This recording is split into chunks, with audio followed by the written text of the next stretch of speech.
And welcome back to Valence League second split.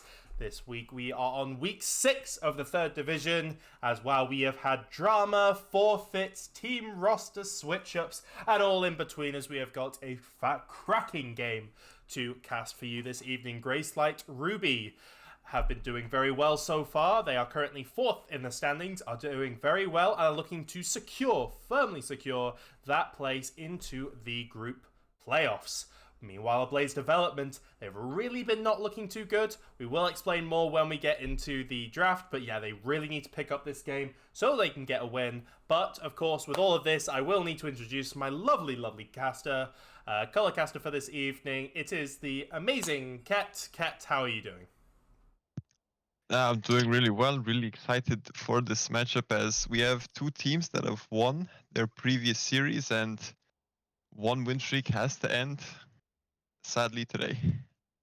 Yeah, absolutely. I mean, it is actually bittersweet for the side of Ablaze Academy because the team that they won against, Limelight Avalon, have forfeit out the groups. We will go to a current standing so far, but yes, both teams, have won their past game, so they are coming in on a hot streak with Limelight Avalon having surrendered. Every single game that they have played and will play has been forfeit. So Frostbite Mayhem very much out of the loophole there, Ket, given the fact that they lost them before. Yeah, it's just quite unfortunate. Ablaze Academy really needs every win that they can get to maybe even try and secure a playoff spot, and their schedule is not even looking that good, if I do say so myself. Yeah, got some tough games ahead of them. They're playing Frostbite Mystics and Quantify Force in their upcoming games, I believe. Yeah, and when you think about it, their only win also coming against Limelight that have forfeited. And then when they're facing some of the top tier teams, they really have to step up, especially today against Gracelight Ruby. They have to show something, some signs of life if they want to keep their dreams alive. Yeah, absolutely. And I mean, it is going to be tough for the other teams as well. Outlaw Cowboys, they only have 2 games left. Currently, they will be facing Frostbite Mayhem this week. But because I'm going to be putting you on the spot a lot this week because I'm a mean kind of caster. If I had to get you 3 teams, including Limelight Avalon, who are going to get knocked out, who do you think they're going to be? Oof, that's really tough. I'm really sorry, but I think Ablaze Academy, if they don't show anything today, I think they're just out. And then it's a really tough one between Outlaw and Frostbite Mayhem because from what I've seen, their roster has been shaken up quite a bit. People leaving and joining in left and right. Might be some chemistry issues to round out the end of the group stage. I don't know what you mean. I don't know what you mean. I mean, as the manager for Frostbite Mayhem, I have to admit that everything is fine, actually. It's actually been going amazingly. They actually just won recently against SK Telecom. So, yeah, it's going to be... I wouldn't bet against them, but no, seriously. On top of the Gracelight Ruby versus Outlaw Cowboys matchup, we have got 2 others that we're going to be keeping an eye on this week. Frostbite Mayhem going against Outlaw Cowboys. That is going to be such a important matchup because both these teams need to win it to advance from that knockout and go into the bracket stage. Also, another one we will be watching, I believe also Fox is going to be casting or hosting, is going to be Quantify Force versus 50-50. 2 teams very much at the top of the standings who are looking to fight against it. Quantify Force, obviously, after last week's banger that you and me casted, Ket, have gone completely undefeated.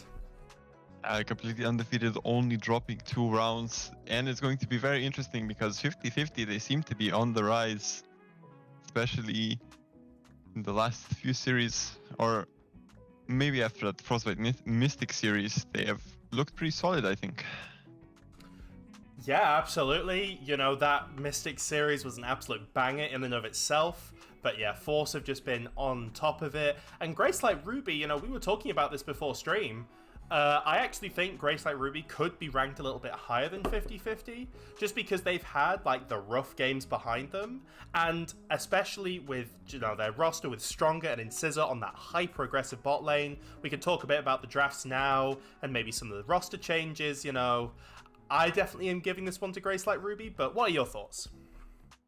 think Ruby also ranked fourth currently in the standings. Again, all of the tougher matchups against Quantify, against Quantify only, they still have Quantify Nova, Frostbite Mystics, and 50-50 left after this matchup, and I think I should give them this series if their bot lane and their mid lane show that they can basically just take over the games as they've done before. Yeah, absolutely. And Ablaze Academy, they're not just going to take this game, without changing things up. And I will know this personally because the former Frostbite Mayhem mid laner in Toast Crumbs has actually gone to the top lane of Ablaze Academy. So that Aurelia, Akali, all the stuff we loved seeing in our scrims and you would just pop on with. I'm really excited to see that. And because of that, Nigel Xiaochun, who is now just Xiaochun, is going to be moving into the mid lane with their former mid laner, I forget who that is, has been swapped out. So that is going to be interesting, and it's going to mean some spicy picks here. And hopefully we don't see another tank against tank wholesome top laner experience today. Because let's face it, who just likes sitting in a lane for 15 minutes doing absolutely nothing and watching the map? True. So, we were talking a bit before, as we will be going into Champ Select maybe about 3 minutes, because we want to do caster things, we want to talk. Something you talked about the Gracelight Ruby jungler, and a potential pick to watch on the side of Gracelight Ruby. Yeah, right now from what I'm seeing in the OP.GG, the Rek'Sai, not only has it been played a lot, is really strong in the meta right now, alongside when you give it that Stridebreaker plus the Black Cleaver combo, it just shreds everything and you're just unable to move from that slow, and the CC is just insane. Yeah, absolutely. And I mean, the way Gracelight like to play, we've talked about, that controlling style mid lane, but I think both in the top lane and in the bot lane, we can get some hyper aggression. We can get some Lilia in the top lane. Talk to me about the more aggressive elements of Gracelight Ruby. So I think the biggest strength from Gracelight Ruby's aggression comes from that bot lane in Scissor, known for that Samira and the Draven. We've seen the Samira come out and score a pentakill in one of the games. The split as well. Oh yeah, I forgot about that. Also, another thing to note here, Gracelight Ruby currently have 3 MVPs in the VLDR. Both, I believe it is the current mid laner, who, I'll remind me of his name. Who's the mid laner? Yes, he got MVP of the week.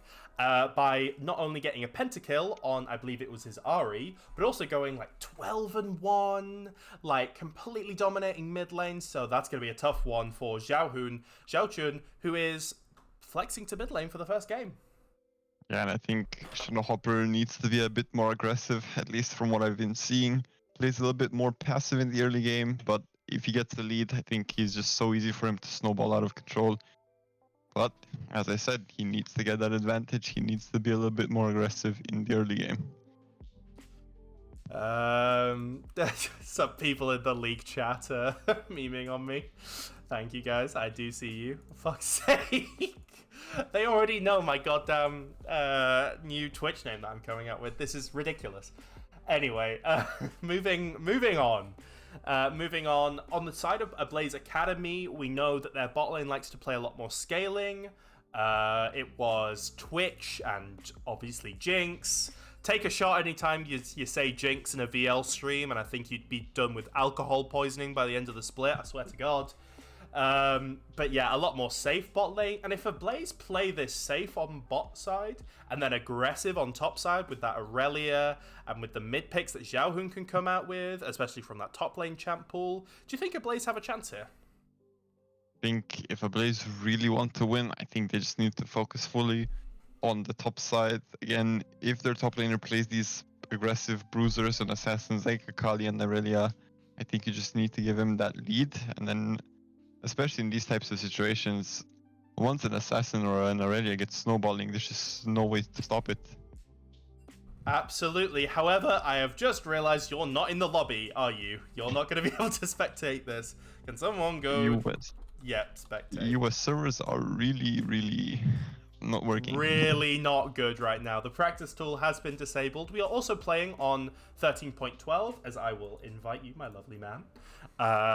We are playing on 13.12, which means the Rel nerfs have come in. Also, yes, we've talked about the Rek'Sai. Nico as well is Nico. We've seen it in the LFL and the LCK do some incredible plays. So yeah, I hate Nico as a concept, but it would be spicy if we got it out. Remember, if Nico is picked, guys, make sure to count your lane minions and make sure to hit the wards as far away as possible. Yes, absolutely. You are very correct. Did you see that Caps clip of when he was like walking as a minion, and then he just ulted, flashed in, and then just like 100 to 0'd? I mean, he kind of executed that perfectly. We all know that right spaghetti code works as intended, and minions don't just walk randomly for no reason. Yeah, that was honestly that was insane. But yeah, I'd love to see a bit of that spicy mid lane matchup. Anyway, I am going to tell the teams that the production is ready. But before we get into game, I just want to ask, what are your predictions? Who do you think is going to win this game? Honestly, nothing against the Ablaze, but I think this might be a 2-0 for Gracelight Ruby. I just think they're too strong and too good right now, and I think the momentum from last week and the MVP of Shadowhopper might give them a little more confidence boost. Yeah, I would have to agree. However, I don't know this roster change. I know Toast Crumbs quite well. Sorry, we do have a little bit of a delay. We're going to be delayed by about 3 minutes, so no worries, as I will say. So as we restart the stream music, so we just get a nice chill space. I do agree. I think Gracelight Ruby have been they've gone quite under the radar, especially as a really powerful team. I think Mayhem have gone against them, and they are just incredible. They can just play really dominant. I remember, I don't know if this was Gracelight, I think this was Shadowhopper who brought out the Varus mid lane, and who was able to just fire long range, just so oppressive. And yeah, Incisor and Stronger, criminally underrated and overlooked in Div 3.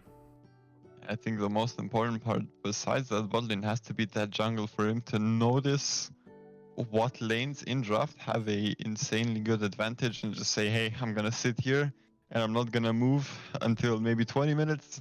And at that point, that lane should be fed enough to carry the team through the mid game and into the late game. Yeah, absolutely. Although I will say, I believe Mr. Carl on the sides of Ablaze Development actually did get Player of the Week in his role. So while Power Fruit and Shadowhopper got it for Gracelight, I've been kicked out the lobby. Exactly the same thing happened to me, so I guess EU West is dying. EU West is dying. Right, this is not looking good, folks. But as you bear with us just for a second, you talk, I'll do production. So talk to me about 13.12. Talk to me about how you found the patch. I mean, there has just been massive overhaul after massive overlord patch. Honestly, I feel like Riot are writing manifestos at this point, not patch notes. Tell me about it and tell me what your thoughts are going to be with the meta. I mean, at this point, Riot Freak should just rename the League of AD Carry. From what I'm seeing, only AD carries and only ADC items are getting changes.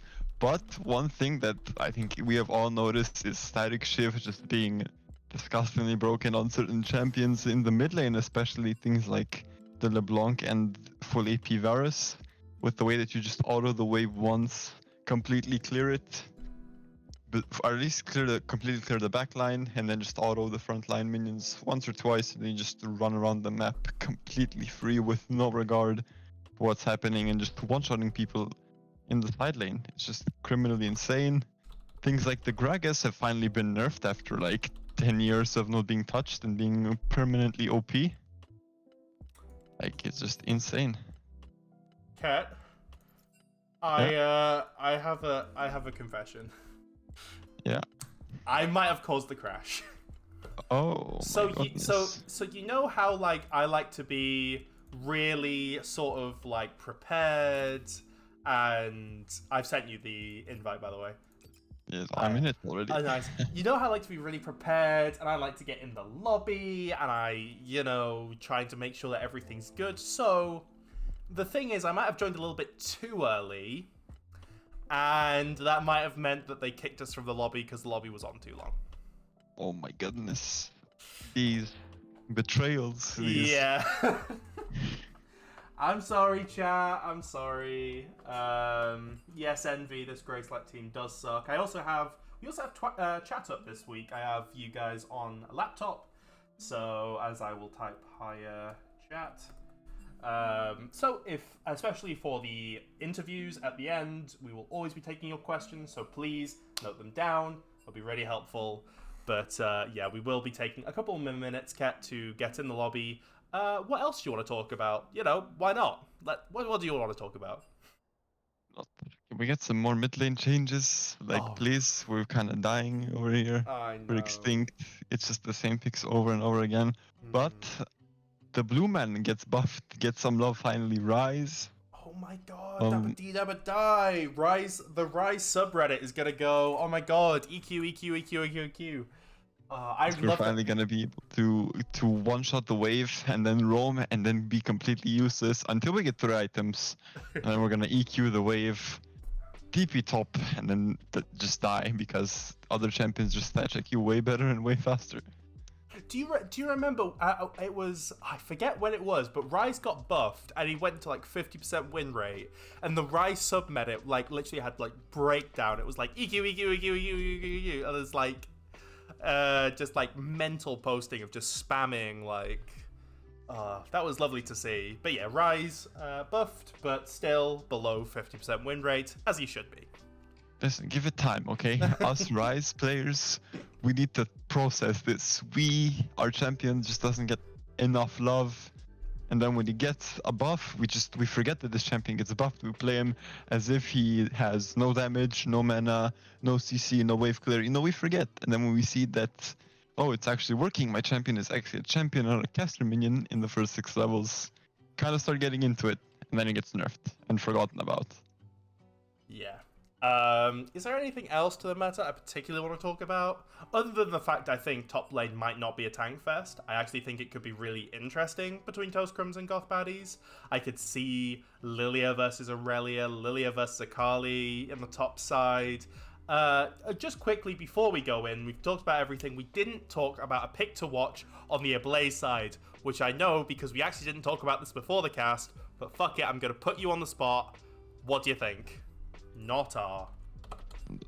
From the side of Ablaze, I think the Akali or the Aurelia might be one of the things that we need to watch out for, just because not just the skill expression, but the way that they just if the champions get executed to near perfection, they can just cause not a snowball but an avalanche, an earthquake, just demolishing the enemy team over and over again, and it's too good to see, I think.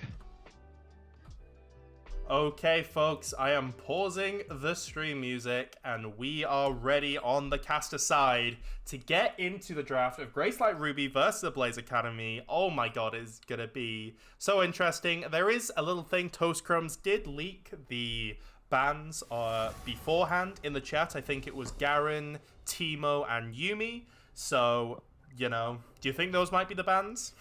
We support the Yuumi ban. However, Teemo and Garen, just leave them alone, man. I don't think they're going to be that problematic as the Ivern gets taken away. Yeah. The Akali. I mean, it has been an absolute menace. Can be played in jungle, mid, support, and also the, I think it's Mr. Carl. Not Mr. Carl, it's Stronger, who has played it quite a bit. Draven banning away Incis's very strong and aggressive carry, and Akali taken away from Toastcrumbs. I think they're kind of just trying to limit these comfort picks, the Draven, the Akali, the Nautilus, and the Lucian being taken away, meaning that I guess Gracelight was looking towards that Lucian might leave, if anything. But it does leave the Samira open. It does leave the Samira. Oh my god, that shows that they are worried about Toastcrumbs picks. You know, especially early on. You know, 2 top lane bans in the first 3 picks. That leaves a lot open on the bot side. Yeah, but does that also mean that we might see another tank against tank? Shot. And the Jinx over. Shots! Oh. Shot! Get your shots out. It is Jinx in Valorant League. How many times do I have to explain this champion? It's got range, it scales, and it does more damage. Back to you, Kat. I mean, just go with the safe pick, right? Kind of blindable, but there's the Rek'Sai hover that we've been talking about, and just gets almost instantly locked in. Yeah, it has been very strong, as we've talked about. Oh, sorry, there has been something wrong with chat. I don't know what has happened, but shalom, Chef T-Bear. It's nice to see you prop up in the chat. Yeah, Rek'Sai, such an aggressive jungler. Pairing that with a Samira could be so dangerous. It shows Gracelight have got an early tea, an early dinner planned, and they want to get home early.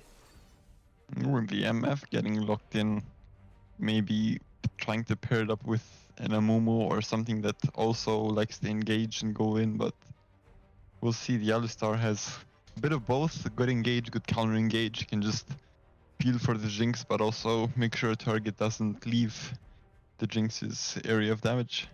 Yeah, very good disruption as well. Could maybe look to get onto a Misfortune if she uses the bullet time. Alistair as well, I think, is a very just strong tank. Something just for the Jinx to play around and wait for level 3, level 4 in lane. But it's going to be very rough, especially for an Alistair in those early levels, to play against that Misfortune. Yeah, and especially if the MF is paired with another ranged champion, which isn't likely to happen. However, I think it mostly depends on the jungle as well. How hard can you burst this Alistar before he gets level 6? Yeah, wow, and this Jinx has got a lot of frontline to play around and a lot of burst. Gragas, brings that EP, so there's always possible of some melee mid laners that we were talking about from the side of Xiaohun, that top laner. Could also be a flex as well to the top lane straightest from mid and jungle, so we'll see what Ablaze Academy want to pick up, but this is quite interesting. Yeah, the Gragas is kind of the standard flex pick because it can go to 3, even maybe 4 rolls. However, the side of Ablaze have revealed their support and the Ahri gets locked in. I think they are thinking that the Gragas is going mid lane. Yeah, Or maybe not. apologies, folks. I have just realized that the website is the wrong way round. So just to clear up, on the left side it is Ablaze Academy, and on the right side it is Gracelight Ruby, but the names are correct. The reason for this is because I am an idiot. That's it, Sket. Talk about the bans.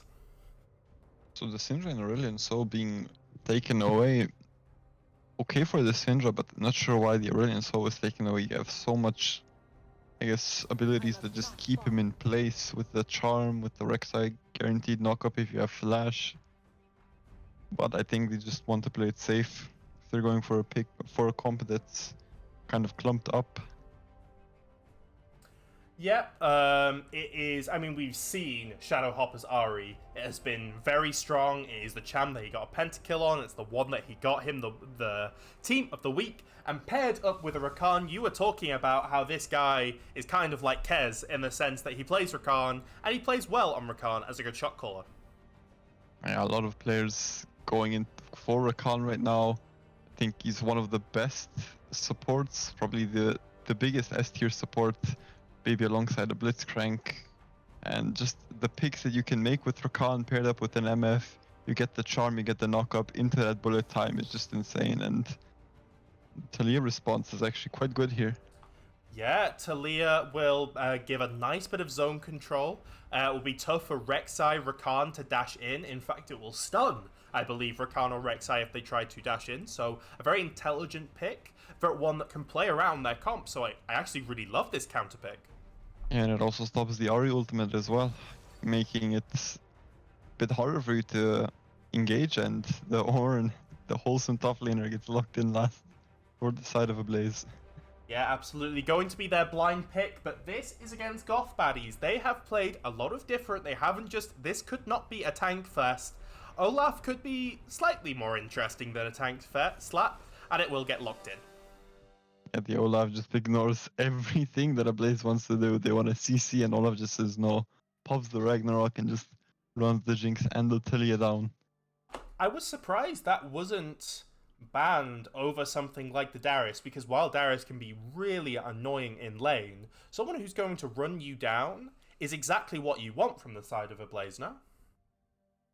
Yeah, and also the thing is, I think that Darius is more of a comfort pick, perhaps, or even like the Leona. maybe it hasn't even been up on Blaze's radar. Maybe they think that they can keep these carries as safe as possible and just ignore the Olaf for the most part. Yeah, and I mean, Ablaze, they've got a very traditional comp. It could be lacking some damage, especially AD damage, if this Jinx doesn't get ahead, as we will have a 3-minute wait time for the delay to kick in. But if this Jinx gets sort of targeted by an aggressive Rek'Sai 4-man Ahri, Rek'Sai roams down bot lane, they could really struggle getting this damage out. Yeah, and I think the most important part is to have the Gragas closer to the Jinx than the Alistar. Because let's say if a carry jumps onto Jinx and the Alistar is there, okay, he can press Q and E and that's it. But the Gragas, he can basically just, not only can he do that, but he can one-shot the Rek'Sai and the Ahri in case they jump on the Jinx. Meanwhile, Alistar, he's just gonna knock them away and it's like nothing happened. You just wasted 2 abilities that are on cooldown. Yeah, and I don't think we need to talk about scaling. This is definitely in Ablaze's favor. Toastchrome's actually going for the Ornn, still like a very powerful top laner, but like having that Akali and Aurelia banned off him just to pick up a champion that fits entirely with Ablaze's ideas and just sort of comp philosophy, I think is very smart. And I think I'd love to see Toast what he can do. I think it basically goes that they're playing, the protect the president comp, just keep this Jinx alive. And he said, okay, guys, I'm gonna do this. Why not? Yeah, and I mean this. Oh, sorry. Please go ahead. It kind of shows that they, even though they've not been a full roster for a long time, they have some synergy, or at least trust in one another. Yeah, and I do think this Olaf, I do think Goth Baddies does have a lot on their shoulders here, because if this Olaf doesn't get ahead, if this Olaf doesn't get solo kills or a high CS lead, if this Olaf is just being able to pop down really easily, Gracelight Ruby have not really a lot of frontline. No, I mean, you're kind of banking on the Rakan or the Rek'Sai to find a really good engage, get a lot of knockups, and then either an Ahri charm to the side of the Jinx and the Talia. Otherwise, kind of looks grim for them.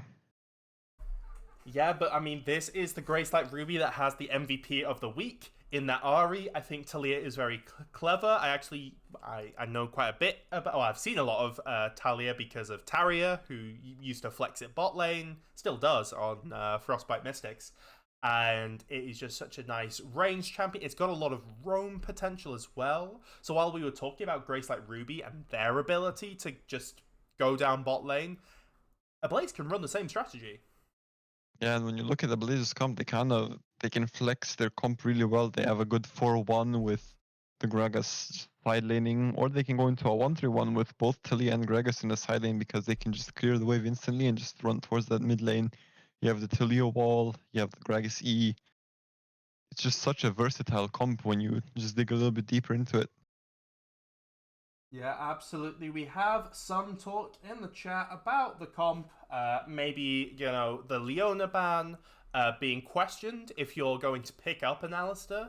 However, I do understand it on the sense that it could be Stronger's most played champ, especially with a Misfortune. That could be very scary. And also the fact that Leona's lockdown, I feel like can be a lot scary. I think you can knock Rakan away a lot easier, maybe than a Leona, but I don't know. What do you think? Yeah, but I think also like Rakan is a lot more squishier and a lot easier to kill, even though he has these dashes. One CC spell that is mostly knockups from the side of Ablaze can spell danger for their champion. Yeah, as we are I'm actually currently not getting into game right now. Are you getting into game? Nope, I think the client is officially dead. Holy For the shit, third guys. time. Jesus Christ. Oh my god, it's Jova, man. This is a rough one. I mean, it's a lovely draft, so I think no matter what is the case, if we are able to get this draft going, I think we will keep all the picks because I don't want to have to cast another goddamn draft of like, well, we know what they picked here, but yeah, I mean, we will message the teams to see if they are in their games, but if not, that's gonna be a bit of a problem, Cat. If anything, we can just cast the games in MS Paint, We can do our world predictions. Yeah. Oh my god, that like really shitty editing. We are not in game, my dudes. Oh my god, yeah. Like, do the thing where you have Photoshop and you like drag it around and then record it so it's like they're fighting. Yeah. Uh, oh my god, that'd be an absolute banger. I genuinely think League is dead. I mean, people were talking about it on like YouTube, like, is League dying? Like, oh my god, like this is the future, guys. It happened a lot earlier than we thought. So, yeah, Kat. Do you wanna analyze Riot? Maybe talk about Riot as a color caster. So in my opinion, the kill the servers into stream LEC combo is really OP because it just forces you not to play the game while forcing you to watch the game. Oh my god, your head is so massive right now. I feel for your neck muscles right now because that was Yep. a fucking.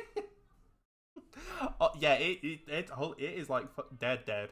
Um, this is not. The teams are in game. Okay, so the teams are in game. We are not in game. So I mean, I mods if you could help. I wasn't. Yeah, so it seems like the teams are in the loading screen, but are you in the loading screen? I am not, Yeah. however. None of the casters, it's not just like a stream setup thing. So because you're just watching the thing, aren't you? You've just got League and Discord open. Of course. So can we get some help? You know what? Fuck this. I'm gonna start talking about something that I want to talk about, and that is TFT sucks dick. Oh my god. Right, I've been trying to learn it, and that game is just such bullshit. TFT is for those players that just can't play League, and so they get high rank in TFT, and they're like, guys, look at me. Yeah. Oh, and because when you get into a league lobby, like it chooses your highest rank, and if that's TFT, it'll put you like diamond. Even though all you've Yeah. done is you've got lucky and you've spammed one comp. Like, wow, your brain is so big. You went on TFT meta and looked at the best build comp, and I'm like, oh, I'm gonna do that, and then just did that, forced it, and then won, and then got top 4. Wow. And I'm like I'm trying to like, because I do like strategy. I do like trying to, what's open. What can I go? I play a lot of card games, sort of, with friends and stuff. But like, you do that, and then someone just rushes the same Void 8, Noxus, Darius 3. Honestly, it's such bullshit, and you all suck. And yeah, that's rant over. Analyze that one. And I remember when TFT came out for the first time, where everyone was just spamming assassins. It was just crazy. The freaking Arclight skins, the ones with Oh. Veinasus, those comps were just insane. I will say I've only played set 1 and set 9. So like I played at the beginning and I played at the end. And I used to do pirate gunners, and then because that was really fun. You got like gold if you like after every game, after every like round. I remember one time I built like Draven at the end. You converted him to like a blade master, and I managed to get 6 recurve bows and get a 3 Ginsu's Draven blade master, and like I was in a lobby of 8, and that's my most fun TFT memory. That's gonna be the only fun TFT memory I'm ever gonna have, because it actually sickens me to say I've had fun in teamfight tactics, as I got mocked in a Discord earlier for saying the full name of. But I remember when my most fun memories are reaching Diamond and just spamming Dusk comp when the what's it called, Spirit Blossom event came up. oh yeah, that I remember doing that like story mode. It was actually really good. I really liked it when Riot did like modes and content. That was really good. I really enjoyed that. God, fuck, we're just like fuck League. We're just gonna roast it now. If our time is not dedicated in promoting this game and promoting this server, we're gonna shit on Riot, and VL are gonna have to fucking post it. Yeah, which is kind of unfortunate, right? But I think if you just leave the lobby Ooh. and then like reconnect to it, like quit spectating and then come back in, it should reconnect you to the lobby.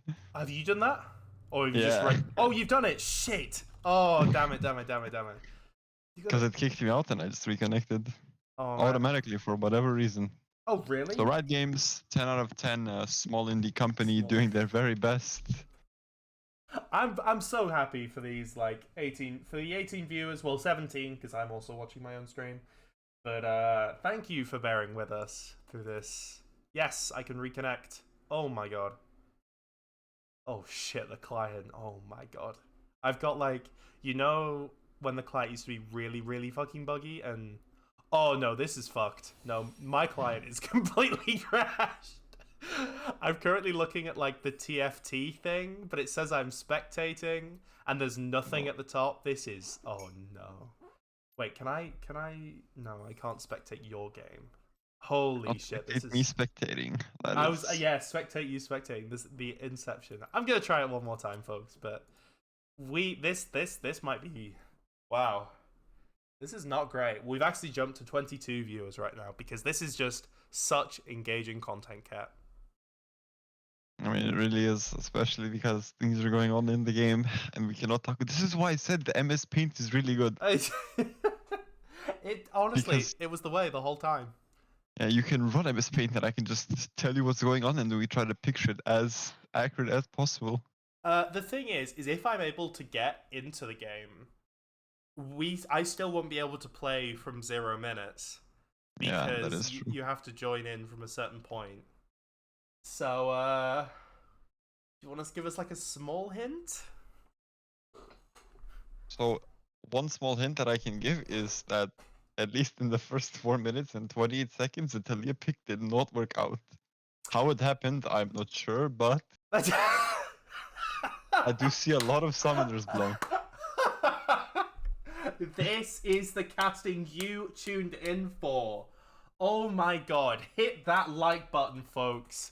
Jesus Christ. Oh, League's not even loading for me anymore. This is really fucked right now.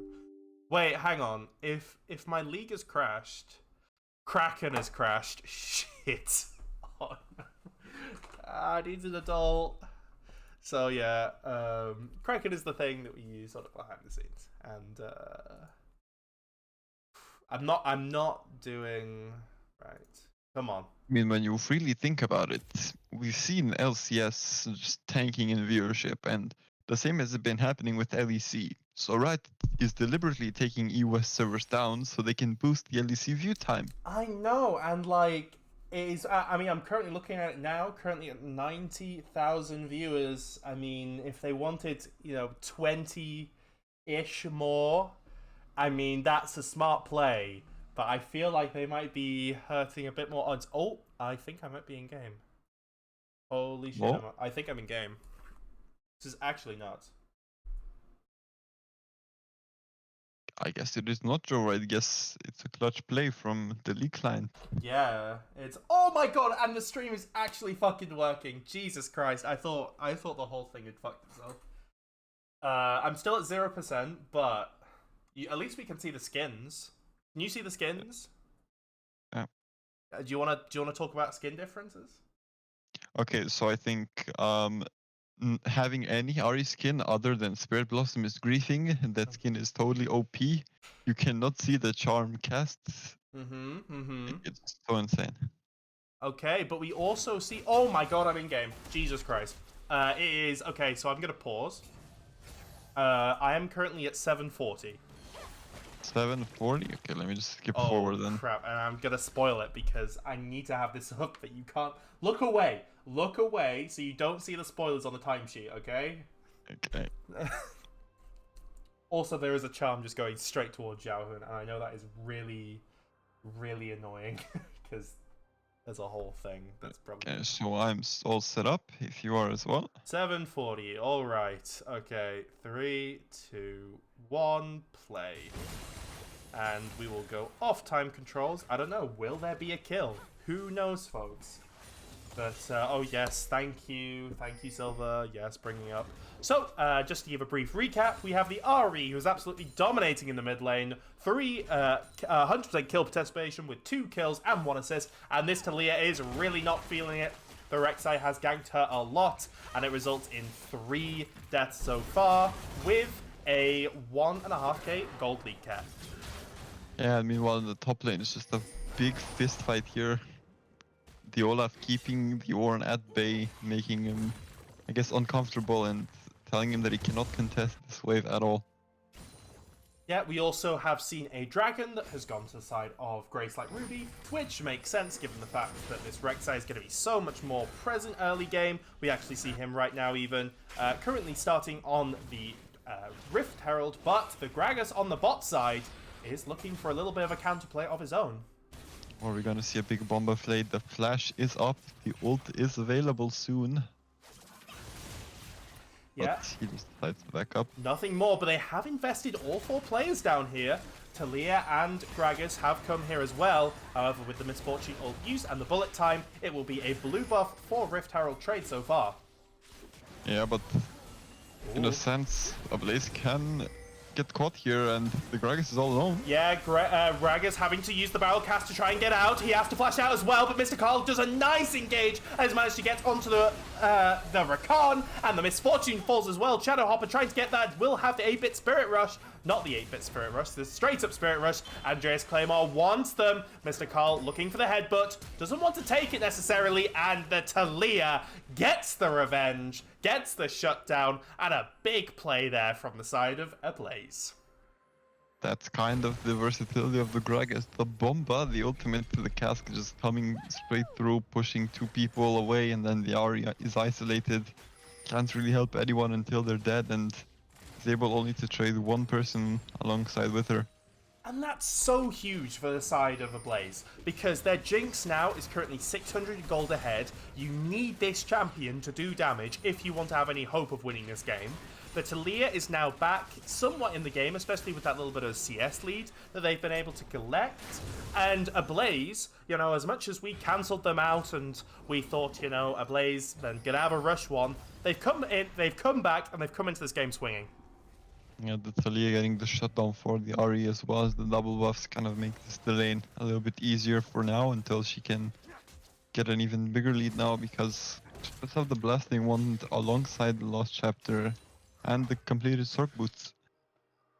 Yeah, as we also, I'm currently looking at, because we haven't had sort of the down periods to talk about the usual color caster stuff, I do see actually the Dark Harvest on the side of Gragas, obviously one of the things he can run. But it means he's going to have to do a lot of fighting. Toastcrumbs does need to be careful here. Power Fruit does engage on him, has to flash out due to the knock-up. But yeah, the Dark Harvest here from Gragas means he's going to be scaling, but he will be needing to do a lot of fighting to get that procced. I think the Dark Harvest initially just shows that he wants to go for that Night Harvester that burst. But Toastcrumbs is just dead! Oh, but Power Fruit will be able to take 1 for now. Goth Baddie's looking to get out of turret range before he can attack the People's Rengar, who is playing Gragas. That will definitely not be confusing for the casters going forward, but a 1-for-1 on the top side. Yeah, and the Gragas is getting the kill, getting that Dark Seal stack as well. It just shows how much value that he's getting currently in this early game. Yeah, and also, oh yes, all of the Dark Seal stacks are gone. I just completely missed that. That just clocked in my head, as you can tell, as I just reacted to that on cast. But the thing is, Gracelight Ruby, they are on a timer. Ornn items, Jinx, Talia, and the general comp is going to be so oppressive and so tough to beat. Now, we've seen some plays from the Rek'Sai. You can see that she's trying to do stuff around the map, but if they don't get going, this could be an easy win for Ablaze. Yeah, and also how safe is the Ablaze comp when you look at it. Who's gonna peel this MF? You need a Rakan to go in. What peel does Olaf have? What peel does Rek'Sai have? It's kind of just her standing in the backline and hoping that no one jumps through her team to them, as a nice trade in the mid lane. Yeah, lovely trade from Xiao Hun's actually getting really nicely ahead. Will cut to some top lane footage, but Stronger looking a little bit in the danger zone. Bullet time popped on Mr. Carl's Power Fruit, looking to just burst down the Jinx, and does. 2-man body slam will keep things interesting, but with the TP coming from both Goth baddies as well. Mr. Carl tries to do their best, but the People's Rancor will be the only one left standing, as that's 2 kills to the side of Gracelight. And that's kind of a good pickup from the side of Gracelight. They kind of isolate the Jinx on her own. The Alistar was charmed by the Rakan in the very last second, so he could not join the fight until it was too late. The Jinx getting ulted by Rek'Sai just bursted instantly. My directed camera was going nuts right then, because for some reason it sees a complete full-on engage on the bot side, but it says, you know what, let's cut to some top lane trading, because they're also doing some damage. Like, this directed camera needs some work, so I will be a little bit more on it on that side. Apologies, folks, but yeah, Toast Crumbs still scaling, but does have a 24 CS deficit. Yeah, but the deficit really doesn't matter that much on the Ornn. The only thing that you really want are those levels and the scaling. As soon as you get the Ornn items, the ornaments, you get a lot of gold value from them. Yeah, and I mean, this Ornn obviously not meant to have the gold, not meant to have the team play around, and you know, with that Jinx going down, that does leave them at a 1.5k deficit, does Ablaze Academy. But you know, Andreas, God, just getting so much damage against Incisor. That Kraken Slayer really doing work there. Yeah, that's really interesting, because usually, at least in the current meta, we've seen a lot of lethality, you know, with Youmuu's Ghostblade into Collector for the MF, but now seeing a more standard build with the Kraken Slayer. Yeah, it is very reliable, especially if you're going to be hitting 2 very beefy tanks and a Gragas. You understand the Kraken Slayer. Maybe going into things like a Storm Razor or even an Infinity Edge. We'll have to see. Maybe something like an LDR in the future. But, I mean, with the Rakan not going to be able to peel for them, this Misfortune is going to have to do a lot of work in fights. And I think it also shows that the Misfortune wants to auto-attack a lot, which means that she will be a little bit closer to the fight, considering that she does have a lot smaller range than the Jinx. God, Power Fruit has just been camping this bot lane. Ultimate is used by Power Fruit as they're trying to bust down Claymore. Power Fruit does get knocked back, which disrupts it, but the bullet time comes from Incisor, but it does get interrupted by Zhaochun. TP coming in from Toast Crumbs makes this a 3v3. Horn use already takes down Incisor. Power Fruit getting low, as well as 2 kills now return to the side of Ablaze as they're looking for more. Toast Crumbs moving into the river. Shadow Hopper trying to get out, but a lovely dash from Stronger, and they are able to dash out so many dashes. The ult used from Shadow Hopper using the Spirit Rush, trying to actually get quite a bit of damage down on Xiaohun, knowing that he has the safety in that Spirit Rush. With all that said and done, unless Mr. Carl can get a bit of damage, will he be in range of a Headbutt Pulverize? He will not. And we actually cut to People's Rengar, and Goth Baddies trading in that top side around the Rift Herald. Goth Baddies does have the ultimate and uses it just to make sure to get to safety. And with the Eye and the Smite, that will be secured for the Ablaze team, and we will go back to normal. A nice sequence of events there for the side of Ablaze. Really, really well played from the side of Ablaze, and especially Xiaochun, because he held this combo up until it was absolutely necessary for that Misfortune. You get the guaranteed auto attack stun from the Alistar into the Seismic Shove, and it's just really, really well played, really well executed. They get the Rek'Sai, who I guess overextended a little bit too much, or I guess it wasn't even that worth when you look at the bigger picture, because you lose a lot more members, and you also get the Olaf from the top side, burns his ultimate for basically nothing. Although it is almost 3/4 of the way up, because this is Olaf. Olaf gets to do Olaf things, but you know, even though you see the Rek'Sai, who is currently 20 CS down, given the fact that there has been so much action that he's been involved in, he is a slight bit ahead, but not as much as he would like, as the Gragas has been farming very safely. It is tentative. It is, you know, not exactly easy for the side of Ablaze, but only 2k down at 17 minutes, with your Jinx getting some items, with your Talia coming back from a very scary early game. You're somewhat comfortable with this game, Kev. Yeah, and you're not even worried that much about the Rek'Sai, because you have Alistar and Gragas right next to you during this mid game until you get 2 or 3 items. You're kind of just chilling if you're the Jinx.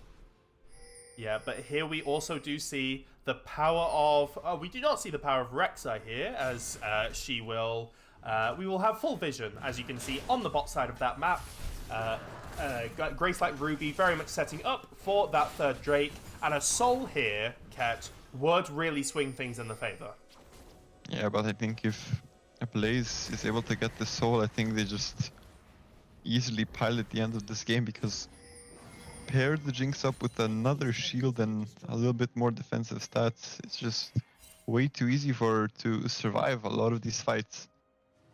Yeah, and it will be a Mountain Dragon, so it will not give Gracelight Ruby any extra damage, only more survivability, but I feel like you have that, Ket, in the inherent comp of Ablaze in spades. So yeah, very much agree.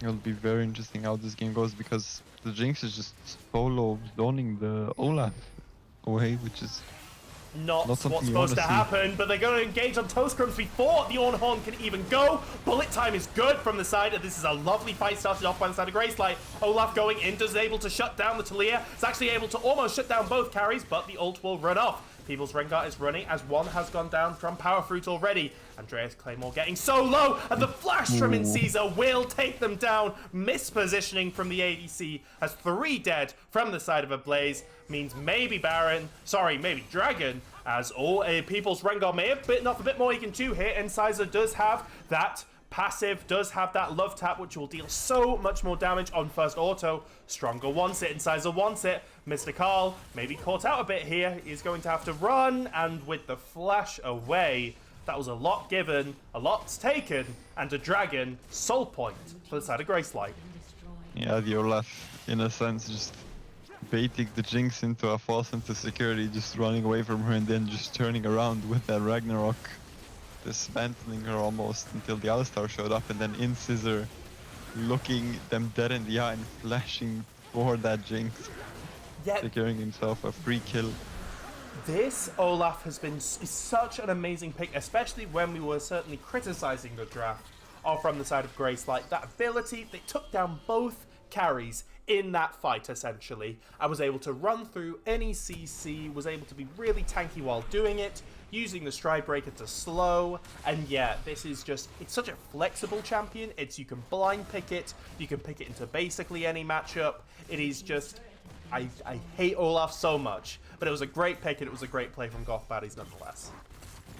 I mean, I'm one of those players that can't really hate Olaf because my top laner plays it, but I would take anything over a tank meta as good trade and good poke here from the side of Shadowhopper in the top side. Yeah, just for the people in chat while we have a little bit of downtime, the casters for this one are Penumbral Samurai, that is me, and Ket, who plays on Meters Boosted, mid lane. Yes, I remembered that, let's go. You do, right? Yeah, the most unimportant lane, at least for my team, and I think for most teams in Div 2. You smashed it. No, you were great. I think you did amazingly in that game, and it was good. It was a really nice game. I forget who I casted it with, but I remember casting it, and it was awesome. So you guys are very good. And also, I should say, congrats on getting through to the second groups that you guys are now in. So congrats on that. And it's gonna be really interesting, especially with how the format works. It's do or die, I think, every game. Yeah. But enough about that. Looks like that. There might be a scrap in the jungle, or at least how it's looking for the side of Gracelight Ruby. They want to move into this jungle. Yeah, one thing I would like to point out, and Xiaohun might be looking a bit. It's a good knockback, which will save them, but an ult there, and I think Xiaohun's dead. Is he? Oh. So I think this Olaf is a bit caught out of position. Nope. Possibly. I mean, it's level 14 versus a level 8 Alistar. And with all those members committed bot side, it does mean that they can look around the top side. People's Rengar, the only one here so far, is going to have to try and walk into no vision.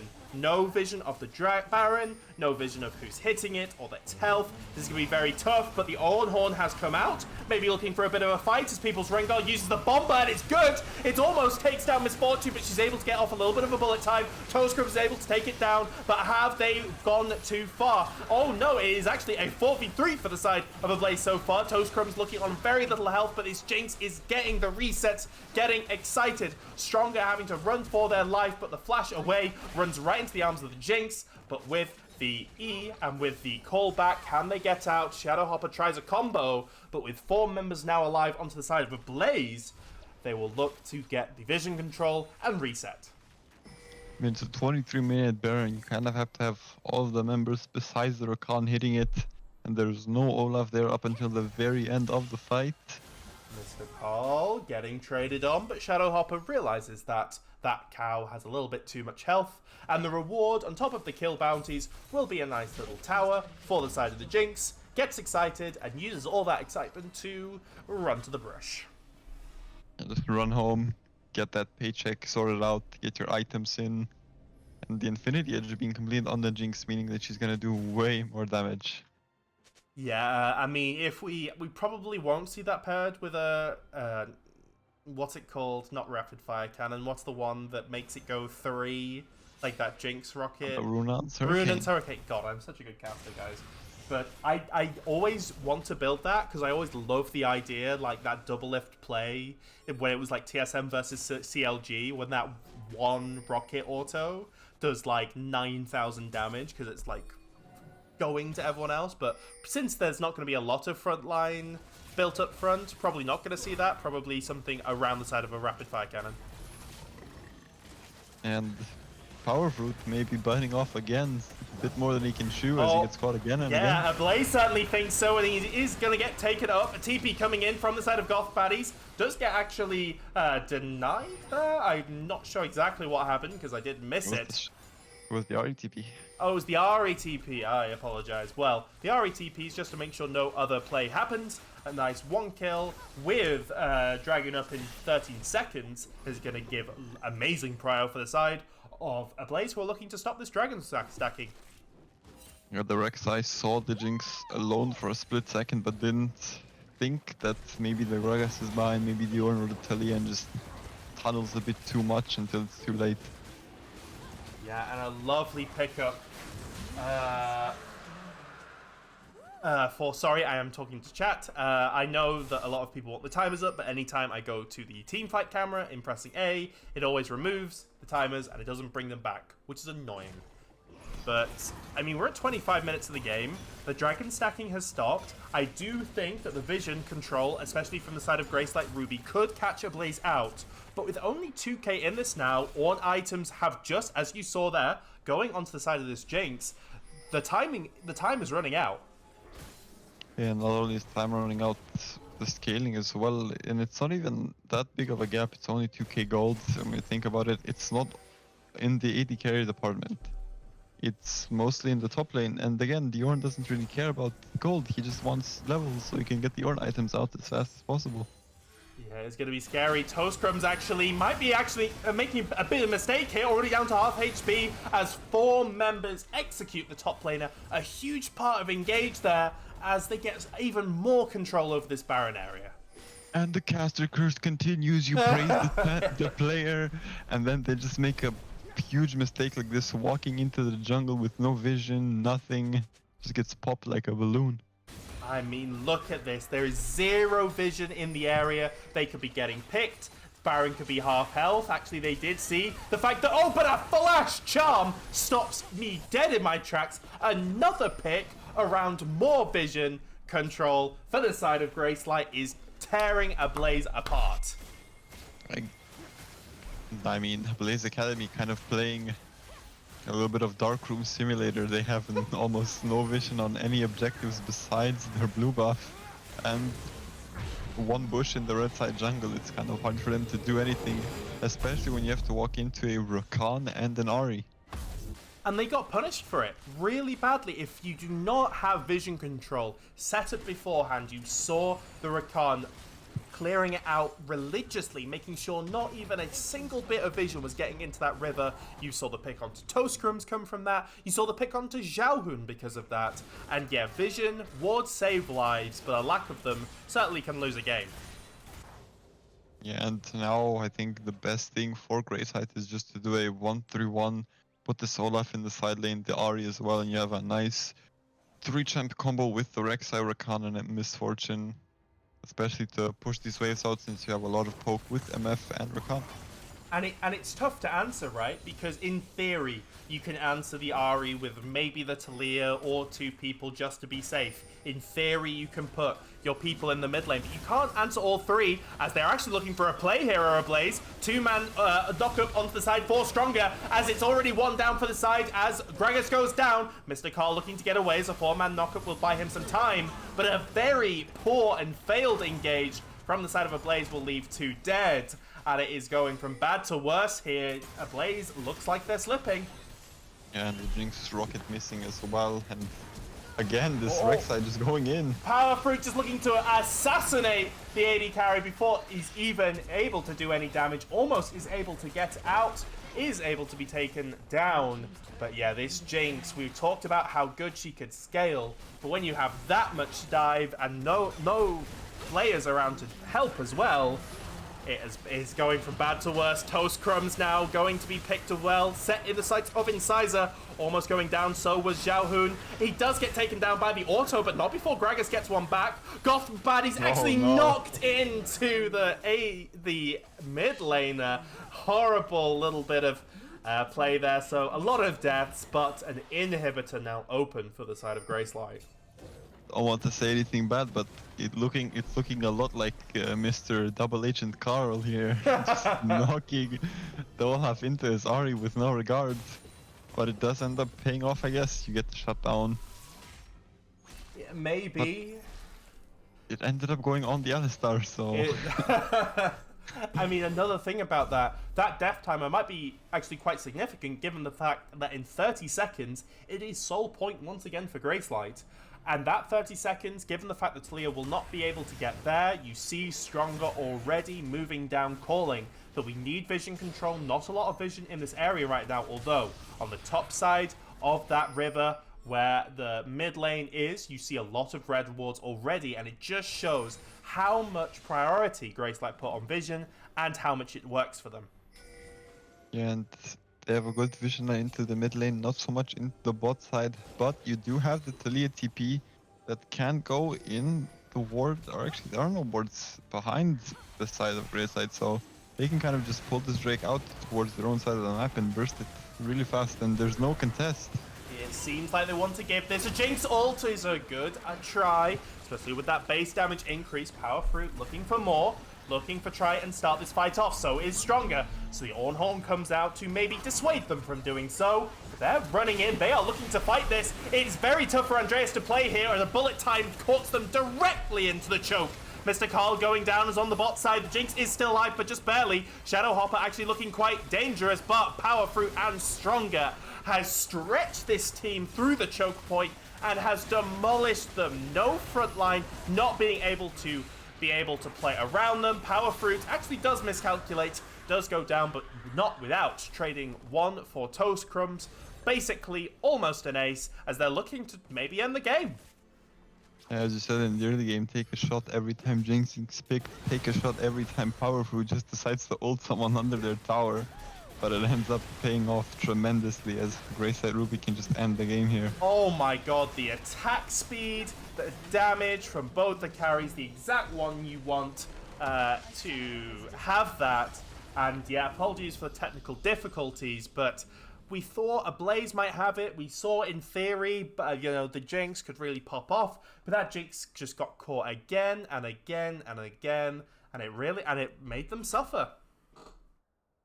Yeah, not only that, you really didn't have anyone peeling for the Jinx. Both the Gragas and the Alistar were just going forward, not really caring about their ADC, and it just left her open to the Rek'Sai. Yeah, it was a nice pick, especially from the Rek'Sai. I think Is there more that they could have done? I think that last fight especially does play it out quite well. When you're playing such a stretched comp, when you're fighting in that choke point, like you saw the Jinx really being pulled back, was not able to engage with the front line, and as a result it was a very split comp. The Jinx got taken down really low as well in the beginning of the fight. It's not how you want to fight, as I've not saved the changes. There we go. We will be going to a quick break as my league has literally crashed again, so I will have to log back in. Anything before you want to say, Kep, before we go into a break? I think Gracelight will be just executing way better, and I think Ablaze, they can run this comeback, but they just need to realize what their mistake was, and that is just not peeling for the Jinx at all. Alright, see you back for game 2.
Alright, folks, apologies for that one, as we are trying our very best to deal with this goddamn client.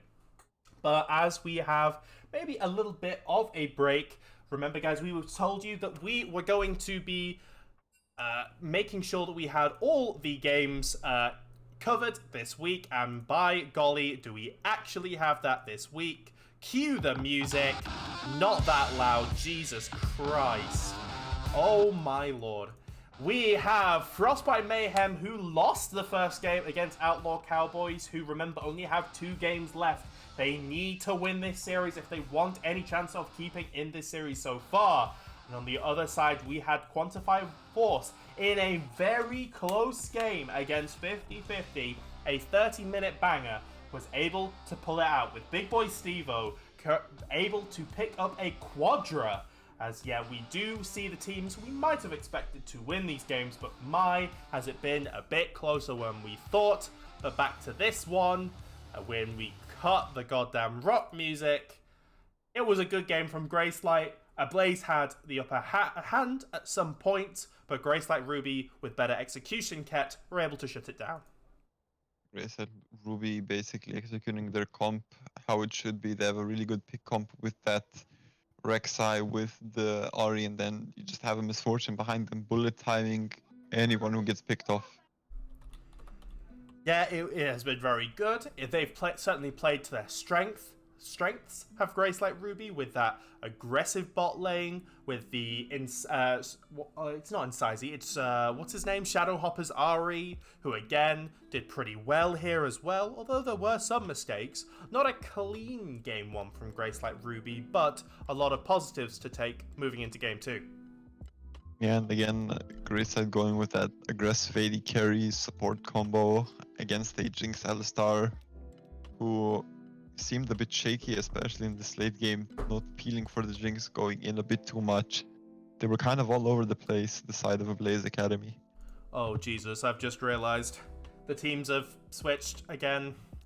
Okay, hang on, you're gonna have to give me a second here, folks. Actually, I think we're okay. I think somehow the website has blessed us with being somehow in the right side. Either that or one of the mods has been helping me, but that's amazing. We're almost ready on the caster side. After that game one, do you think Ablaze can come back? Is there any tools you want to see come out from Ablaze? What do you want?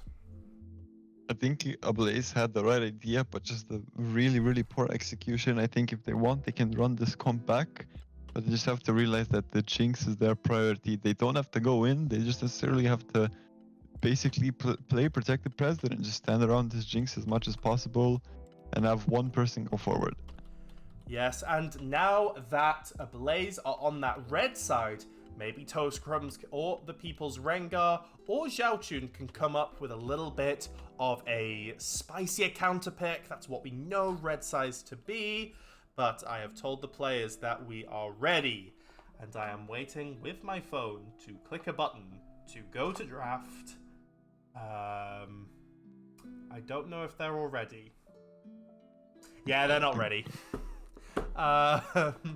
So, is there anything else, like, particularly? I know Xiaohun has a lot of top laners that you can flex into the mid lane, although that Talia, I think in theory the draft was actually fine. I don't know, what do you think? I mean, maybe there was something around the Leona or Darius bans. How would you like them to run it Ablaze now that they're on the red side? Don't pick a tank top laner, pick any other bruiser that's left, kind of going to this bruiser v bruiser matchup. Give your top laner, because I think when you look at mechanically, he was down CS, but he was never really dying in the top lane in the 1v1. Yeah, and that's what I know Toast Crumbs for, as we are into the Champ Select. That's what I know Toast Crumbs before. I used to manage him. He played on mid lane. He was so aggressive with like Tristana mid, and was always, he could sometimes int. Hey, I'm gonna be honest. We are not ready, folks, guys. We are not. We are back onto the score screen. That's Mr. Carl. Yeah, we got baited. Oh, Lamau. Also, I have just realized that the for some reason the draft has not reset on Champ Select. Let's really hope that does the next time we do this. But now we have a little bit of downtime, as yeah, it was the case that they were not ready on the side of they weren't ready on the side of Gracelight. I don't know. What do you think? Is there anything particularly you want to see different? Obviously, Ablaze with the roster drop have showed that they want to bring something different. What do you think? I mean, as I said, you kind of just want to ignore these wholesome top laners, these wholesome, like we've seen the People's Rengar just picking up the full AP Gragas, doing really well in the early stages of the game. Good ultimates, good body slams. It just, I think they should just run it back, but they should talk about how they messed up the mid and the late game. Yeah, I mean, it is currently, it is a lovely day outside. It is a blue skies. It is a day to be outside, but here I am. Here I am watching some goddamn League of Legends, and it's been a great time. We do currently see that the last game's draft has carried over, which is a bit of a shame. We will see if that affects the draft. But yeah, talk to me about these early bans. Yeah, we see the Kali and the Draven respectively banned again, which is again kind of just taking the comfort pick away from both Incisor and top laner of Ablaze Academy. Yeah, we currently are getting a little bit of a problem here, as for some reason, oh, it's because the website hasn't. Yeah, the website has crashed. Fuck's sake. Sorry, guys, the website crashed. We'll have to be just rebooting that 1 second.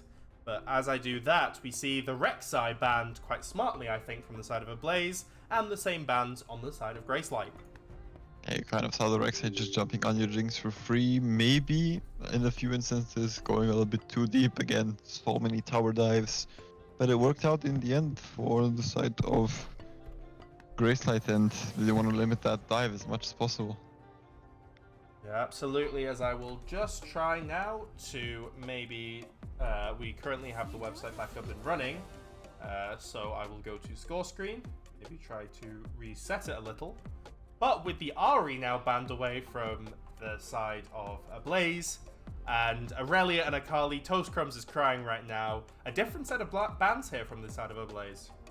Yeah, and the instant Ivern hover from the side of Gracelight just gets locked in. I mean, you take away one jungler, you give us the other one.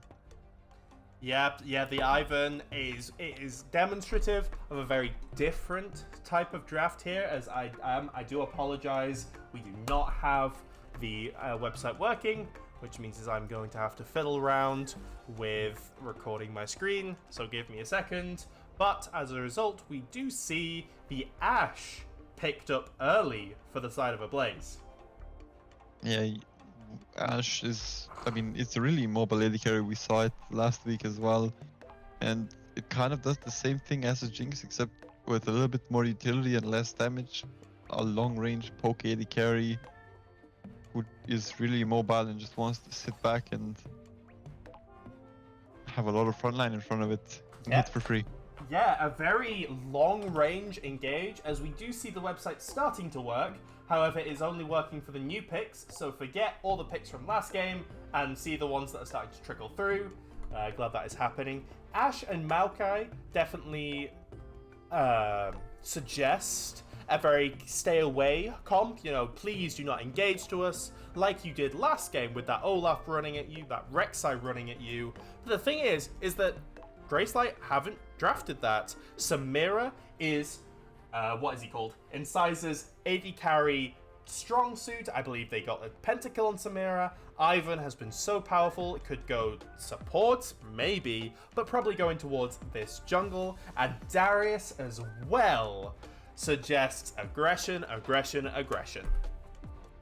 And this is what I talked about. You want these aggressive lanes for that Ivern so that he can go into the enemy jungle and have some backup with that Samira that wants to fight early, with that Darius, of course, that just wants to go ham, push in the wave, and maybe look to roam around.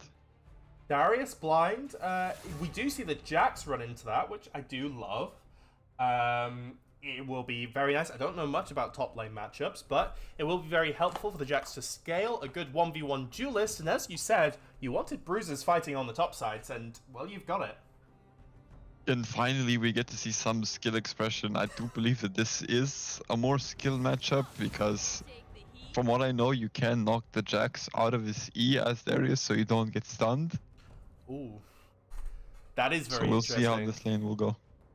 That will be very interesting. A tale, I think Darius was Season 3, and Jax has been in the game forever, so this is a very old matchup as well, which what we love to see as well. You know, see if the laners have done their homework. But with the Talia band and the Milio band, it very much suggests, please don't go a protect comp for this from the side of Ablaze, and don't pick that Talia that was so good at zoning us last time. Yeah, but also banning the Melio kind of does not really do much here with the Samira. You kind of want to ban again the Leona or the Blitzcrank or the Thresh, something that wants to engage and lock down a target for the Samira to just get the passive off and throw down as much abilities as possible to get the ultimate stacks off. Especially into an Ashe. You know, such an immobile AD carry that can be picked so easily. I feel like it's one of those champions like Brand, who just has such a high death ratio because they have no escapes, not a lot of ability to get out. And yeah, this Ashe is going to have a very tough time. No matter who they're paired with, I would hope a Braum or something of that nature. But yeah, this Ashe has got a lot on her shoulders.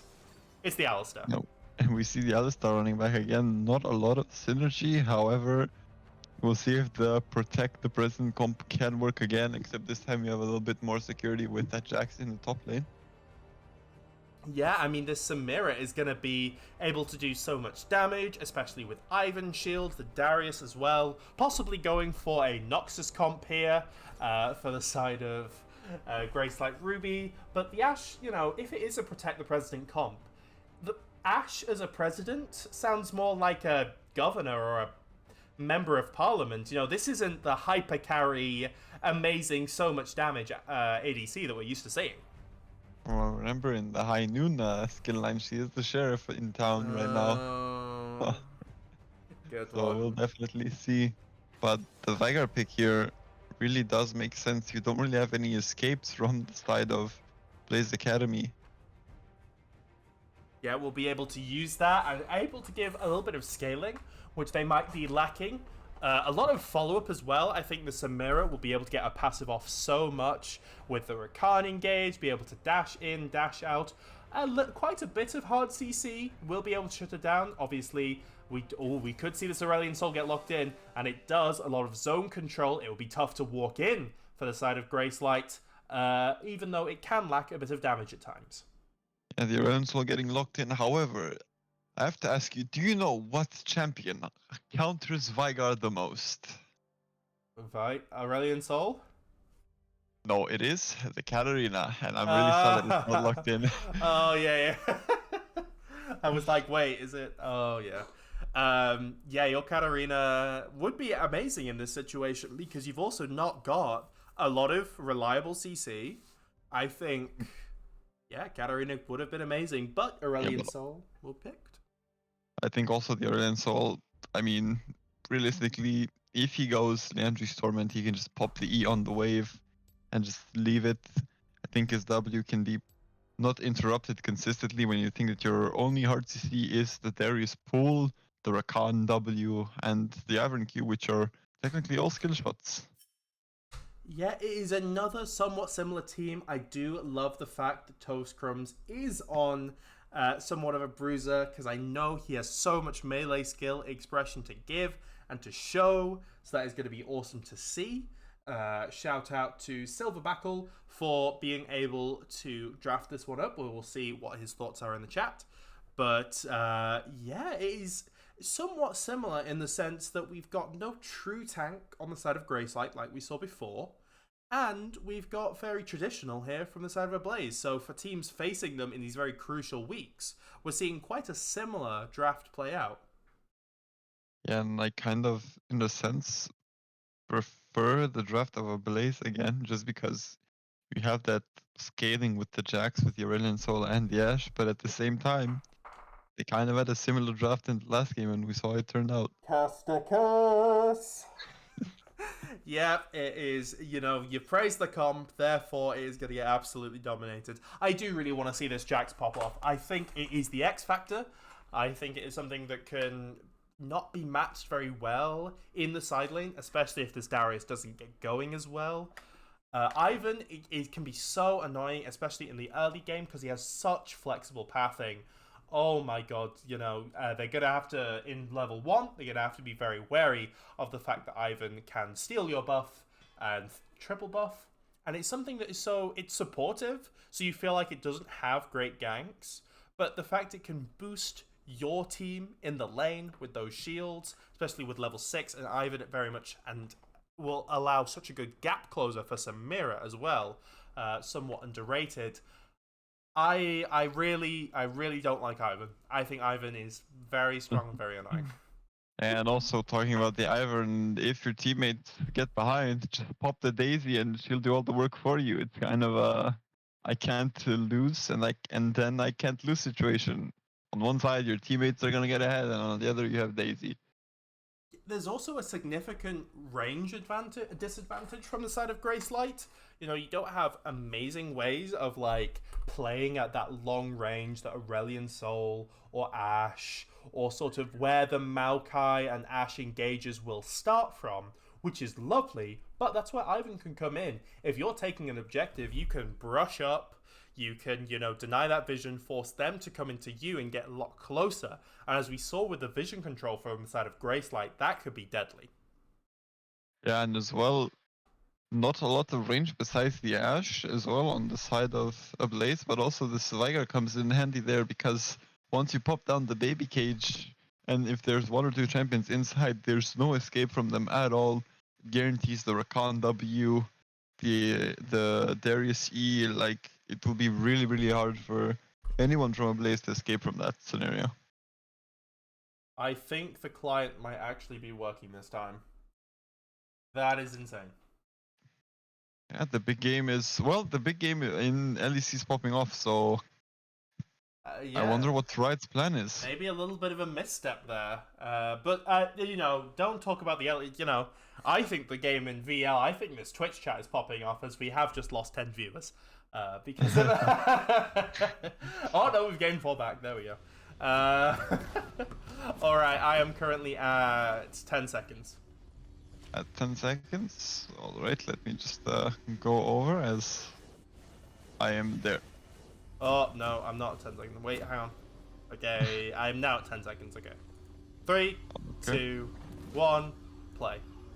And we shut off the time controls to hope that there is no level 1.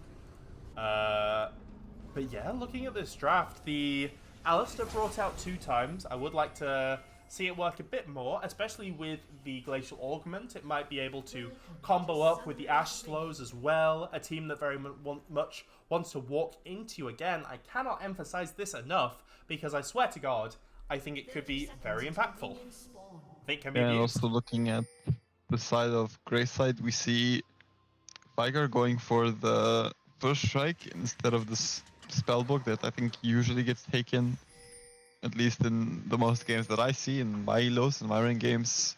Very interesting to see if he can proc it a lot, because the Ace-Wall is just going to sit behind the wave and press E. I also do disagree slightly. I mean, I don't want to be the kind of caster who says you're doing this wrong, but I understand that you're not going to be able to get a lot of consistent damage, which is why the Arcane Comet has been picked up. But I think I do just like First Strike generally, because I don't think in this lane you're looking to poke that much. I don't think you're looking to get that much damage off. In any case, I think because you have so much of a wave clear advantage, just being able to get those stacks up by using your E, and I really hope as well, because you've got such a passive lane, this isn't a explosive lane. If he's gone something like Futures Market, if he's, I really disagree with the Doran's Ring here. I think you could go Mana Crystal and rush into your first Lost Chapter, but, we will see how these laners play it out. I think the Seraph's Crystal really depends. If you want to go Lost Chapter, yes, but maybe he opts into, or the Ace-Wall might opt into the Rod of Ages here, because you don't really see a lot of tanks from the side of either team really, as top lane is actually trading level 1, which is really interesting. Yeah, something we don't really see. It's like, oh wow, oh, the level 2 might get punished here, as Interza and Rakan do go in, but a lovely combo from Mr. Carl will get Stronger down to 50% health. I really needed to casted that a bit more brighter than I did, but it is what it is. And yeah, some trading, some level 2 playing around it, and yeah, God, this is such a skill match. These two are both very skilled matchup lanes, and I'm all here for it. Yeah, and also Mr. Carl showing the way you outplay this Rakan, because when he jumps in and if you instantly CC him, he can't really go back to his AD carry, you just push him out. He can't do anything as mid lane. Zhao Chun maybe caught out a bit, does have to use the flash, Don't know if that was necessary, especially with the W and the low damage that a Ivan and what is he called? Vigar will bring out. A lot of damage from both Betties. Another one will proc the Darius Bleed. That will deal a lot of damage over time. And yeah, Jax not the benefactor of these trades so far in top lane. Yeah, and as I said, there's a slight mechanic. I mean, I like this. I like talking about mechanics because I think it just shows how skillful people can be in this game. When you pull Jax towards yourself as Darius, and he like bounces back, there's like a slight chance, or like not a slight chance, there's a high chance that the E does not connect towards you from the Jax. So you don't get stunned, and you basically get a free trade-off. Ah, well there you go. That is something, the more you know, kid. As we see, got this Ivan, you see he's able to just path so much more quicker.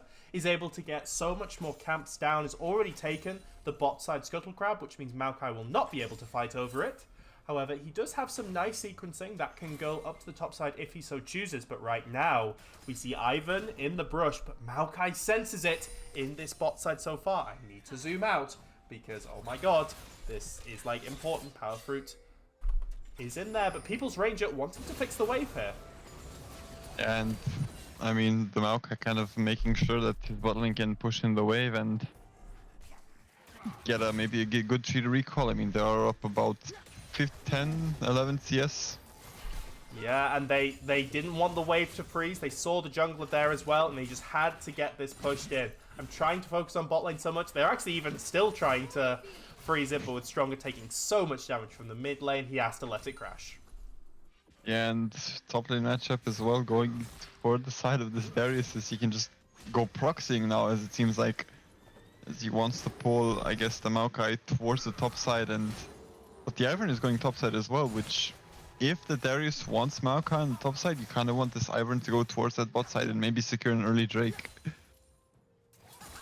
Yeah, it could be very useful. I mean, we do see, so I've been talking about this a lot on like casts before, the idea of the 5:30 backing before the 5:30 timer, so that you can get lane priority. You've got the items to be able to take Dragon quicker without having too much risk involved to it, especially because you've got an Ivan who is not going to deal a lot, Ivan and Vigar, who is not going to be able to do a lot of consistent damage to that Dragon to be able to take it safely.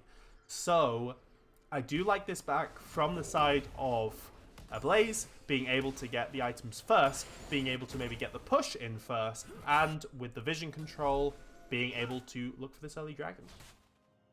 We also see teams, I mean, a bit even in gold, even though, I mean, the gold is mostly even from the top and mid, just having that CS difference, but we will see, like, both of the mid laners do scale, basically infinitely, and we just have to see who will hit harder in the late game. Yeah, literally, we have two infinite scaling mid laners. That's insane.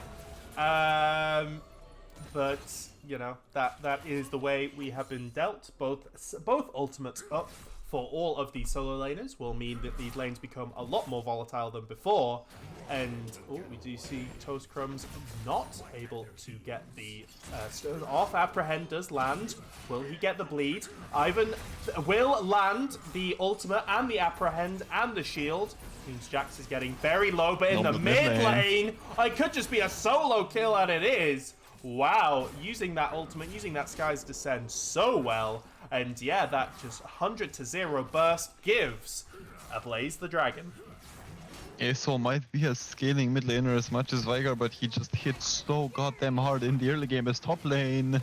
Oh, in the top lane, I'm not even looking at it because I'm looking at the dragon. Goth Baddy's looking very low, but so is the Jax. Please explain to me what happened. Yeah, so basically he accidentally hit the Jax while the Jax popped the counter-strike, which put the bleed stack on him, and he kind of had to flash away while he was under tower as well. So he took 1 or 2 tower shots, and it basically made him 1 HP. Wow. Oh, I've just realized I'm on fucking... Oh, god damn it. I wasn't on directed to camera. I was just going all over the place. Anyway, back to the game. We do see... Oh my god, this Ivan is able to clear so fast. I always look at jungle CS, and this Ivan is able to be so flexible. With the lucidity boots, is going to give so much of those shields to their team, and it's going to make this Samira and this Darius so much more of a threat in the 1v1s. Yeah, and not only that, you kind of provide the brushes as well, because if you keep the Vigar and the Samira out of vision, it's kind of impossible for the short range comp of Ablaze to do anything. There was a attempt. No ultimate for the side of People's Rengar means that no Brambles will come out, but there is a Daisy. And with the shield popped, we'll be able to get a little bit of damage on Mr. Cole. But here comes Xiao Hun, who's able to roam first. Ash ult goes wide. Power Fruit looking to get jumped on, looking to actually go down. Will get out as on the top side. People's Rengar comes down. Is 4 members here already. A big ultimate from the side of the Aurelion Sol will do a lot. But it is just death after death. Oh my god, Gracelight cleaning house. A 2k, a 3k so far for the side of Gracelight as they get the wave pushed and a lot of gold. I mean, how broken is Ivory? You just pop the Daisy and she does so much. She's just like an extra champion in the early game. There's nothing really you can do about it. They don't really have the damage, and a good pick. Looking to get away, is flying away. Will it be a little bit of supportal combat? Not if Mr. Carl has anything to say about it. Will keep his laner alive. A good thing you can do there is while you're using the W is be able to... Wow, Mr. Carl doesn't care about my casting thoughts. Looking to just execute Incisor, trying to get the damage down, but Stronger is there with him. Has he led Andreas to their death? A little bit more damage will do it, and one auto does clean up house. And the Aurelion Sol goes down as well. Mr. Carl now with the ultimate from Incisor brings her so low. Oh my god, it's blinking health bars from Gracelight, but dead ones from the side of Ablaze as another 3k is picked up. A kind of a messy fight into a messy fight into a messy fight from Ablaze. They just can't seem to focus one target at a time, and they keep making so many mistakes, even though they have so many chances to just wipe the floor with at least one member of Gracelight Ruby. Yeah, it's going to punish them so much. We actually see Toast Crumb's wave in a pretty horrible state. It is pushing to the side of Goth Baddies, and with Goth Baddies being the one in the... Oh my god, that is a nice trade. No Counter-Strike being used. Wow, that is a whole ass combo being used, and with the Bleed Stacks and the Ghost and the Conqueror is going to deal even more. And the Aurelion Sol is here to help. And here to do more damage, looking to try and chase the Rengar away. The flash in will do a lot, but it will not kill Power Fruit, and Goth Baddies looks to pick up a nice kill. Ivan's Daisy steals it away as Darius a casual 1v2 and a kill for the size of this Ivan. Yeah, and again, they just can't really execute any kills at this point. That 1v1 that Xiaochun got in the mid lane is the only kill that they've got, and we've had team fights and 2v2s around ever since. Oh man, it's so Jova. And the thing is like, credit to Jax, he hasn't actually died yet. Like, Toast Crumbs has still done an amazing job as we saw in that first game. But just circumstances of how this Darius has played and the jungle pressure that he's gotten has just meant he is now sitting at a 30 CS lead. This Darius spiraling out of control, doing very well. And yeah, it's, I don't want to say it's Jova, but we're getting there. Yeah, but when you think about it, in the last game, Toast was on the Ornn, right? Now you're on the Jax. They're on a champion that actually needs to snowball a bit or get some items to do damage, which means you need to get gold. Ornn items, they just upgrade them by themselves. They give you gold value. Regular items, not so much. One of the pathways would be this Rift Herald that Toast Crumbs is looking to actually try and take. The award will stop it, but with no members in the area, we'll have to siege river control. People's Rengar down here again, trying to fix the wave for this bot lane. You know, covering to bail them out once again. Maybe look to roam towards the dragon. Yeah, and I think you need to get this Drake. You need to get something to trade, because you know that the top side is on the Rift Herald. And getting a Hectic Drake just by itself, I mean, it gives you attack speed, it gives you cooldown. Not stats that you want to waste. Yeah, it will be super helpful, and it will add a level of pressure to the side of Ablaze. Oh my god, my brain is like frazzled right now because I've had to be doing so much stuff in the background. Please just save me from this Cascat. We're doing quite fine, I think, even with all of the right mistakes that have been going on. We were able to hold our own. Yeah, absolutely. We do see the blue buff gate being donated over to the Aurelion Soul. I do like that, especially with the 28 CS coming from the side of the Aurelion Soul. It's probably the place where you're going to have the most damage dealt, especially when it gets to this 2-item Rylai's. The ability to slow the enemy team as they're running into you even more is going to be critical. Yeah, not only that, currently I think sitting around 144 Stardust. When you pair that up with the Rylai, just the amount of zone control that you have into this team comp that is pretty short range, you're gonna have a really, really hard time if you're Gracelight Loopy. But again, you need to get these items and you need to get some kills, because if you can't snowball, what's the point? That is amazing Stardust stacks. That is like incredible. And you know, if you know about the Stardust passive, it is going to give them so much more. I think it's true damage, like shred damage per second, size of the black hole, which is going to give them even more zoning power. Goth baddies looking to get another pick here. Ghost Pops will be used as the flash. Goth baddies wants this kill. Toast Crumbs is going to just go down quite easily. The dunk seals the deal, and another solo kill on the top lane. Noxia Guillotine just falls down, and I think he knew that Toast didn't have his flash up, and at that point he's just not afraid to commit both his flash and the ghost. Yeah, I mean, credit to Toast, you know, it really wasn't, you know, on him. I don't know, I'm not a top lane main. Maybe there was other things he could have done, but to be fair, they knew Ablaze that this Darius was going to be a threat because they banned it in the first game, picked in the first rotation, and it has delivered. And right now, really, really big lead, 7k in 15 minutes. You have Mythic completed on the Ivern, on the Samira, and pretty sure even on the Vigar as well, just waiting in base. Yeah, Power Fruit looking fight for the pick, but maybe actually, I was thinking that they could have turned that, especially with that ultimate. That the Darkened Skies is such a big teamfight tool, such a big... It's almost like an ultimate squared. It's like an ultimate version 2. It is so impactful, bigger size, damage that spreads all around. It can execute, there's so much you can do with it. But they decided not to go for it, and the play will be halted. I think what Ablaze want to do is just scale up as much as possible. They have 2 Drakes on their side, and I think they just want to save the Sky's Descent for any bigger team fights that go on in the future. Yeah, it will be a great stun. It pairs so well into Asol's kit. Also, if you can get them together, I could see some sort of Jax Counter-Strike combo, especially with the Alistair. God, look at that wave clear. That is absolutely nuts. But it is looking dire for this bot lane as they are looking to press onto this tier 1. Both junglers here.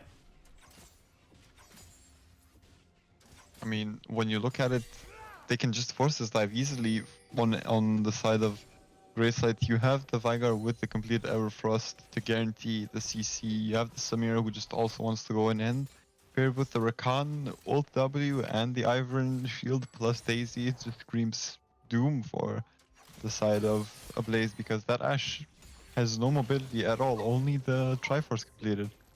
Yeah, let's talk a bit more about these items, because the Aurelion Soul now has completed the Rod of Ages, even more scaling, and those levels keeping up in experience, even accelerating to some point, is going to be super big, especially for that level 3 ultimate. The 2 items completed from Samira is big. People's Rengar might be in a lot of trouble here. The Sky's Descent already used on Goth baddies, as a lot of damage is actually coming down. A shutdown onto the side of the Aurelion Soul is so big. Stronger looking to maybe turn it back, looking to get more. Mr. Carl trying to use the same combo, but it doesn't go to plan. Andreas could go straight down here. Flash used away, but it doesn't bait Incisor. No, it does not. Stronger also taking a turret shot just to share the pain. But a TP coming in from the side. Double TP in from Ablaze. This is how they want to end the game. This is how they want to turn the game back into their favor. Toast Crumbs is going to take down Stronger, and he does. And the pickup from Xiao Hun is perfect. 2 shutdowns back to back, and a perfect coordinated play not only gives them all the kills, but it gives them Dragon Soul points.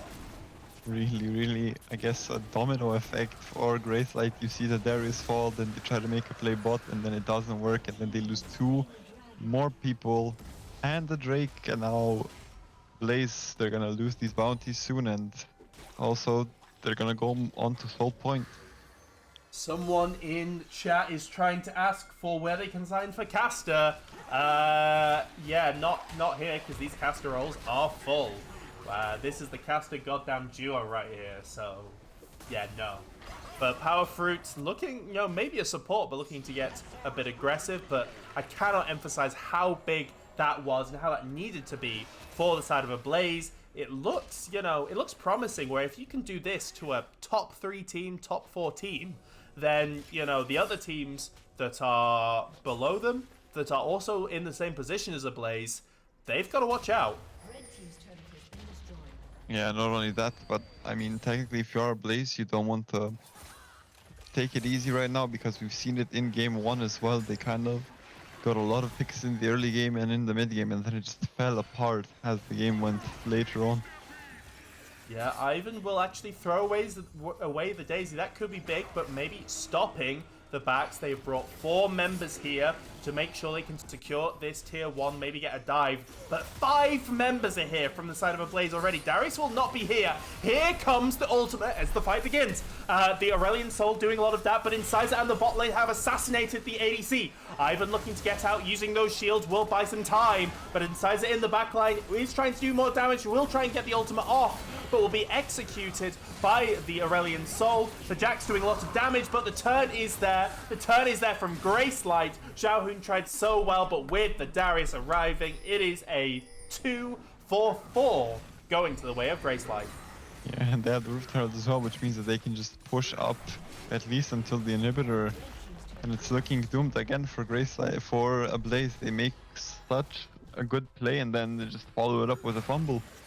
Yeah, looks like history is repeating himself. They won't actually go for the inhibitor. Do you think that is smart in the sense that they don't get extra XP? Or is it now time to be thinking about maybe getting more pressure in the bot lane? Or do you think they just didn't have the capacity to do it?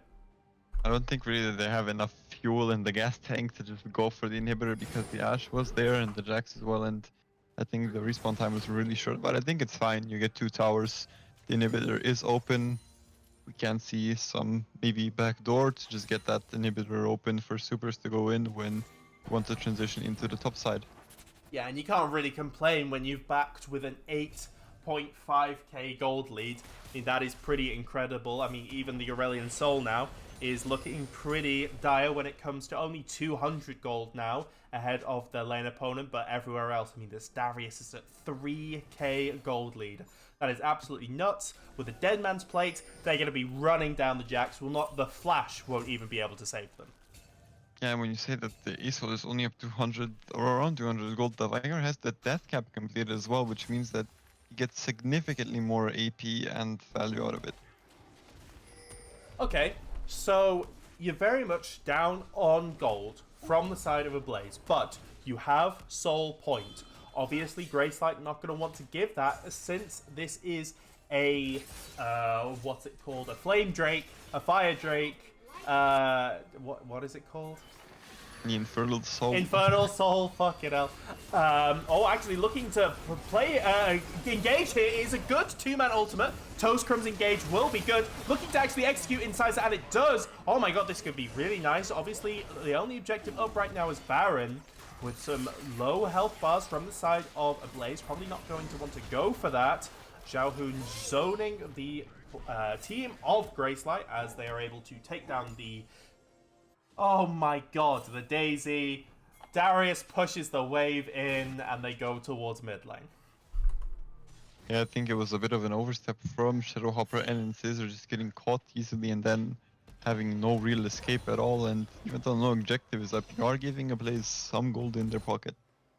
Oh, my girlfriend is giving me consolation in the fact that my jaw is like on fire right now. And I'm just on the floor. It's not going well, my dudes. Andreas is getting caught. That is not where you want an ADC. I think the Noxian Guillotine was a bit of overkill. but they do get it, and as a result, they do stop the dragon stacking, and not a good ability to turn onto the Baron for Ablaze as a result. As someone who when he gets top lane plays Darius, I don't think showing a little bit of dunk mastery is ever an over-exaggeration. That is true. But there was a real worry there that if Gracelight Ruby went for one of the objective, that Ablaze could be able to turn towards the other. I was thinking about that with Dragon because you really don't want to give them the Drake Ablaze, especially given the fact that that Drake can be bursted down a lot quicker than the Baron. But with Andreas being caught out so fast as we see the Darius with the Dead Man's Plate and the Ghost, Toast Crumbs cannot run as fast. The Vigar Cage does. Okay, these ultimates are overkill, guys. I really don't think you need them. But a kill onto Toast Crumbs as he is not having a good day. Yeah, and I mean, he is 3-2, but the Darius is so far ahead and can do so much more in these fights. You kind of feel bad for the Jackson in a sense. Yeah, the Darius is almost going to be a 1 item ahead after he spends his gold. We see the vision being setting up around this Baron. We see the Ivan brushes come out. You would need one on the Baron just to make sure that they do not see it. But once that Baron does get hidden, it actually just looks like a free Baron here. Yeah, but if you're Gracelight, you're not really worried because who's gonna jump in to check if the Nash is alive? The Jax, he just gets popped, right? The Maokai? No. And then what do you have else? You have the cow that really can't do anything besides hop in and die. Just really hard for Ablaze to do anything as they're nearly even 10k gold behind. Yeah, it is getting quite dire. It's like 9.5k health. But the good thing is Ablaze, if Gracelight Ruby aren't able to close out this game well, which to be fair we have seen them do, so it's not a lot of hope. But if Ablaze are able to defend well, they do have the safety in the fact that they are not worrying about an Elder's Dragon, they're not worrying about a Dragon Soul. They do have time in that respect, and with the Rod of Ages now complete to 10, as well as 3 items on this Aurelion Soul, there is a whiff of hope. I think this Aurelion Soul might be the do-or-die champion for Ablaze, because if he cannot do anything in a fight, I mean, it's basically over for you. The Ashe is level 12 with 1 item, and you have Samira on the other hand who has 3 completed ones. Yeah, it's going to be interesting. Andreas on half health, but defending the tower. I don't know even how Andreas got to half health, but they're trying. Oh, that is a beautiful violation of a Vigar Cage. The ultimate does come down. Size Descend does do a bit, but with the and Size goes down as well, so it is a 4v5. But Goth Baddies already has the passive stacked. He is looking for that Darius pentakill that we know him for. Strongest trying to set him up. An auto attack deletes the Ashe. It's a double kill so far. You know Goth Baddies is going to be wanting this pentakill. He's going to be saying it in the voice chat, but Ablaze not willing to give it him as it's a 2 for 1. Even if the Samira goes down, you just have too much damage and too much range with that Vigar Cage on the side of Gracelight, and they can push so much right now. They can even get the bot inhibitor after this mid one. It is looking a little bit Jova. Goth Baddies is so strong. This has been such a good top lane performance from Goth Baddies. Hands down, amazing. On that Olaf, who was able to execute the primary carries, and then also on this Darius has been making it look too easy to play Darius in competitive 5v5. Yeah, shout out. I mean, he's the Dunk Master, the God King, and the man who can just do whatever he wants in lane, in late game, in mid game. It's just Darius, baby. It is just... It is just Darius, baby. Actually, this is an interesting Ivan build, using the Rod of Ages to make sure that the escape isn't there, make sure to slow them a bit more and cause a bit more disruption. However, you're not going for something like a Ardent Censer, which could give a lot more damage to your Samira, or the other one, Staff of Flowing Water, which would give ability haste. So, an interesting build choice there from Ivan. I think the Rylai is mostly there so that when Daisy is in range, you just guarantee the 3 hits into the knockup. as well as when the Q hits, you have a little bit more extra CC besides the root or after the root expires, as they are stacking here. Yeah, then we've seen this once before, but they do spot it out to Ablaze. They are able to sense it out. Sorry, I'm not very good at the vision because I'm not gonna lie, I'm kind of like a little, I'm not high, but I'm just kind of like, you know, when you like do a long workout and like the endorphins are just kind of running through you, just kind of a bit out of it. That's me right now. The dragon Kind of is dead. you're kind of just in the zone, just staring through everything. My jaw is on fire right now. I don't know how they do it, casters. I need to do like jaw training or something because like this is incredible. I think my wisdom teeth are coming through. So like because I'm moving my jaw so much, like on the outside it is like kind of hurting right now. But yeah, my girlfriend is looking concerned. Yeah, that does sound painful, but is it as painful as No, Ablaze's status right now? no, 10k gold down. no. No, you did not just do. You did not seamlessly transition from me talking about my wisdom teeth to the fucking BL game. That was amazing. Credit where credit's due. Yeah, they are pushing down the top lane turrets. You've got super minions in both mid and bot going to be keeping that Jax occupied, going to be applying more pressure. It's clinical and it's easy going from Gracelight. Yeah, I think if you're Gracelight, you're doing the smart thing, pushing the Darius mid, but That was a lot of damage there from the Aurelion Soul. This could maybe even turn the fight from Stronger looking to run away, but here comes Darius, using the Ghost, using the Dead Man's Plate to try and get something, trying to get the damage down. Stronger goes in on the top side, already one down from the side of Goth Baddies. Maybe able to get a pentakill here. Noxian dunk onto 2, Noxian onto 3, Andreas kicks down for the quadra, and it's triple. Fuck, it was a triple? Who the fuck took his kill? Who did that? Well, I think we have to flame the Ivern here. oh Taking my lord, pentakill. what is this? Aurelion Soul does use the Q to take him down a little bit, but with these towers already at 50% health, this dragon trying to do his best, but with, oh my god, this Darius has so much health, so much damage, is able to power fruit, doesn't even need to do anything, just pop shield, pop E.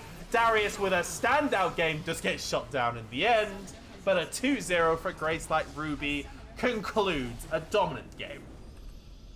Two very clean, very good games from Gracelight. Was a bit iffy in the early and the mid game, but they managed to pull it out in the late game, get these team fights and these picks going. Just an incredible determination, and you have to feel bad for Ablaze. Yeah, they did really need that win, but I feel confident actually. I think that with the tenacity they showed in both those games, they really did show quite a bit of life. They showed that they are not going to go down fighting. They're not going to go down not fighting. And love that double negative. But I think when they go up against, Frostbite Mayhem, where they've already gone against Outlaw Cowboys, but against some of the other teams, I don't think you knew you were going to lose this match to an extent. So I think there's a lot of positives here from Ablaze as well. Yeah, and I mean, give credit to the person who gave them the draft or the comp that they drafted, and think if they just go back and talk about the things that they should have done and they repeat this game, maybe it turns out a little bit differently. Yeah, absolutely. We will be going to a break, guys, but after the break, it will be a catch up on the scores and also our interview. So don't miss it.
All right, folks, we have got an interview lined up, but 1 second as we do just quickly go through these scores on the doors so far. Quantify Force are able to take down 50-50 in a 2-0, a very close and tough 2 games for them, but Quantify keep their undefeated streak. And in the fight for survival with Frostbite Mayhem against Outlaw Cowboys, they have been able to make it 1-1, tying up the series. It is going to be an absolute banger over there. We are not able to have it casted, but stay tuned after today, looking at, the VL submissions, because this could decide the fate of the bracket going forward. So stay tuned. But as I said before, it was a dominant victory from the side of Gracelight Ruby, and we have one of their players here to talk about it. Shadow, I can't believe I've forgotten your name. Shadow Sizer, is that it? Shadow Hopper, one of the MVP of last week. You put on a great performance. How are you feeling? Yeah, no, I'm feeling pretty good. I'll be honest, I didn't feel like I played game 2 especially that well, but I feel like I could have done a lot better, especially in lane. Yep, we will be also getting questions from chat. So chat, if you want to be posting those questions, if you want to ask Shadow Hopper about the Shadow... Yes, I got the name wrong. Thank you very much, Egregious. If you want to be giving any questions about MVP or about the game, please share them in the chat. But yeah, I want to talk about that game as a whole, because you definitely went into it banning the Aurelia and Akali, making sure Toast Crumbs couldn't do anything too spicy. Talk to me about how you felt the drafts go. So I think the drafts we had a clear idea of kind of what we wanted to do going in. Like, getting rid of Aurelia or Akali, it kind of helps us out in a way. It stops, what those champions can do as well, and it's just nice to kind of get rid of them rather than giving them a chance to 1v9 a game. Kind of felt like we took them off those 2 champions. It maybe didn't limit him as much, but he's not as good at everything else. Yeah, but going back into game 1, we kind of saw the Talia coming in and limiting the dash mechanics of a lot of your champions. And what was your thought process seeing that it kind of might mess up with the pick comp that you guys had set up, since you were able to get the win out? Yeah, so I mean, the second ban of Aurelion Sol wasn't really discussed. Our top laner went a bit rogue. I feel, because we were discussing kind of between Talia and Asol of the ban. I feel like if we had kind of a bit more time, we probably would have banned Talia, but at the end of the day, it didn't make that much of a difference. We kind of found ways around it, I feel, quite well. So I've got a question here from Powerfruit. He attributes the AD carry to the powerful victory, but who do you think stepped up the most in this game, and who was your player of the game? Well, I can't say it's me, because I played awful. I don't want to say it's Stronger, because that would just up his ego. So, I mean, I think, to be fair, especially after game 2, everything was a bit strange early game. A bit of feeding, but kind of, we had our top side kind of just chugging along up there. Got the full tower by himself, kind of kept getting solo kills, and then he was just hard carrying some of the fights as well. And so, I think I give it to top.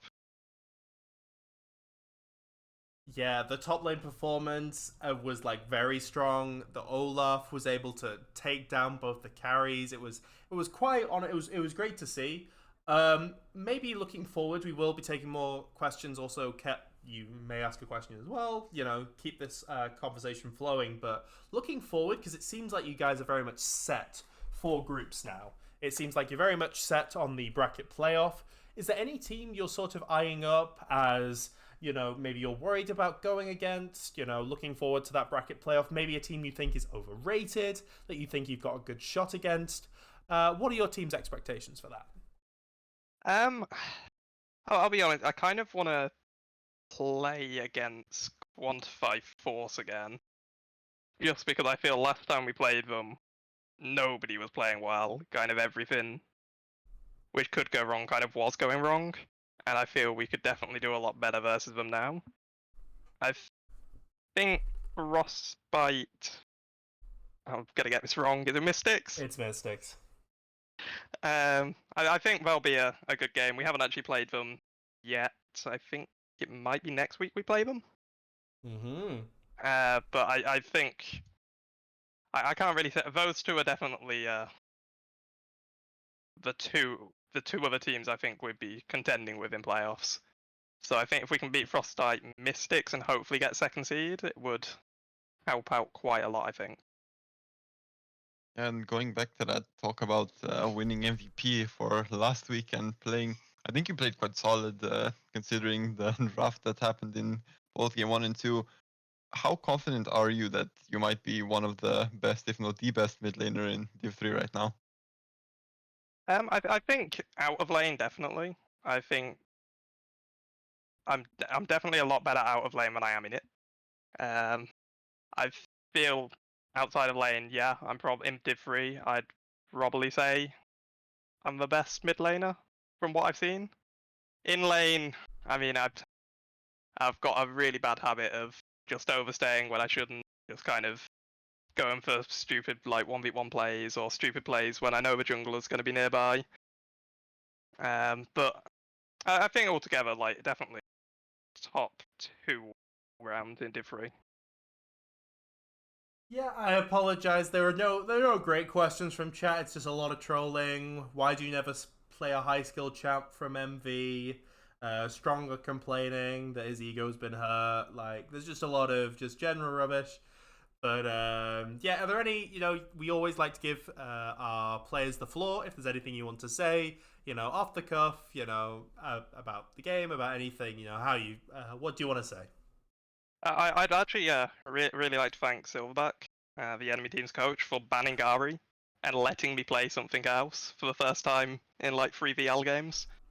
It was a great experience, and I think more teams should do it, so I don't need to play that champ. There you go, thanking the enemy coach. What a baller move. This man has balls as heels. But yeah, thank you for coming on. You played amazingly, and yeah, can't wait to see you in groups, in bracket playoffs or whatever it's called. Yeah, no, should be good. All right, cheers. Okay, so with that interview over and concluded, I mean, yeah, Gracelight Ruby putting Ablaze down. They're gonna have to really come back to make it through. But, we still have a very tense situation against Mayhem and Outlaw Cowboys. Whoever wins that is going to give such a boost to their campaign. I don't know. It was a good series. Kat, do you have any final thoughts before we come off? I think Gracelight Ruby kind of have a lot of momentum going into their final 3 series. Might even see, that Frostbite Mystic series that they have coming might be really interesting considering how they're playing right now. Yeah, Mystics weren't having the best streak. They are also, I believe, they've had a week or 2 off. So they're definitely going to be out of form if they've not been scrimming, and coming off that loss against Quantify Force. That could actually be a big banger. Unfortunately, we will not be able to watch it if it is next week, because Gracelight Ruby have been casted this week. But yes, that will be amazing. Anyway, it's bye from me, Penumbral Samurai, and Ket. Yep, it is bye from me. I was going to try and do like a playoff thing. It's like, it's bye from me, and it's bye from me. But it didn't work. It's over. It's done out. We've had enough problems this stream. So yeah, it's bye from us. Thank you all so much for watching and showing so much love in the chat. And we will see you on Tuesday for Rock Stream for the Power Rankings, or on Thursday for Div 2. Bye, guys.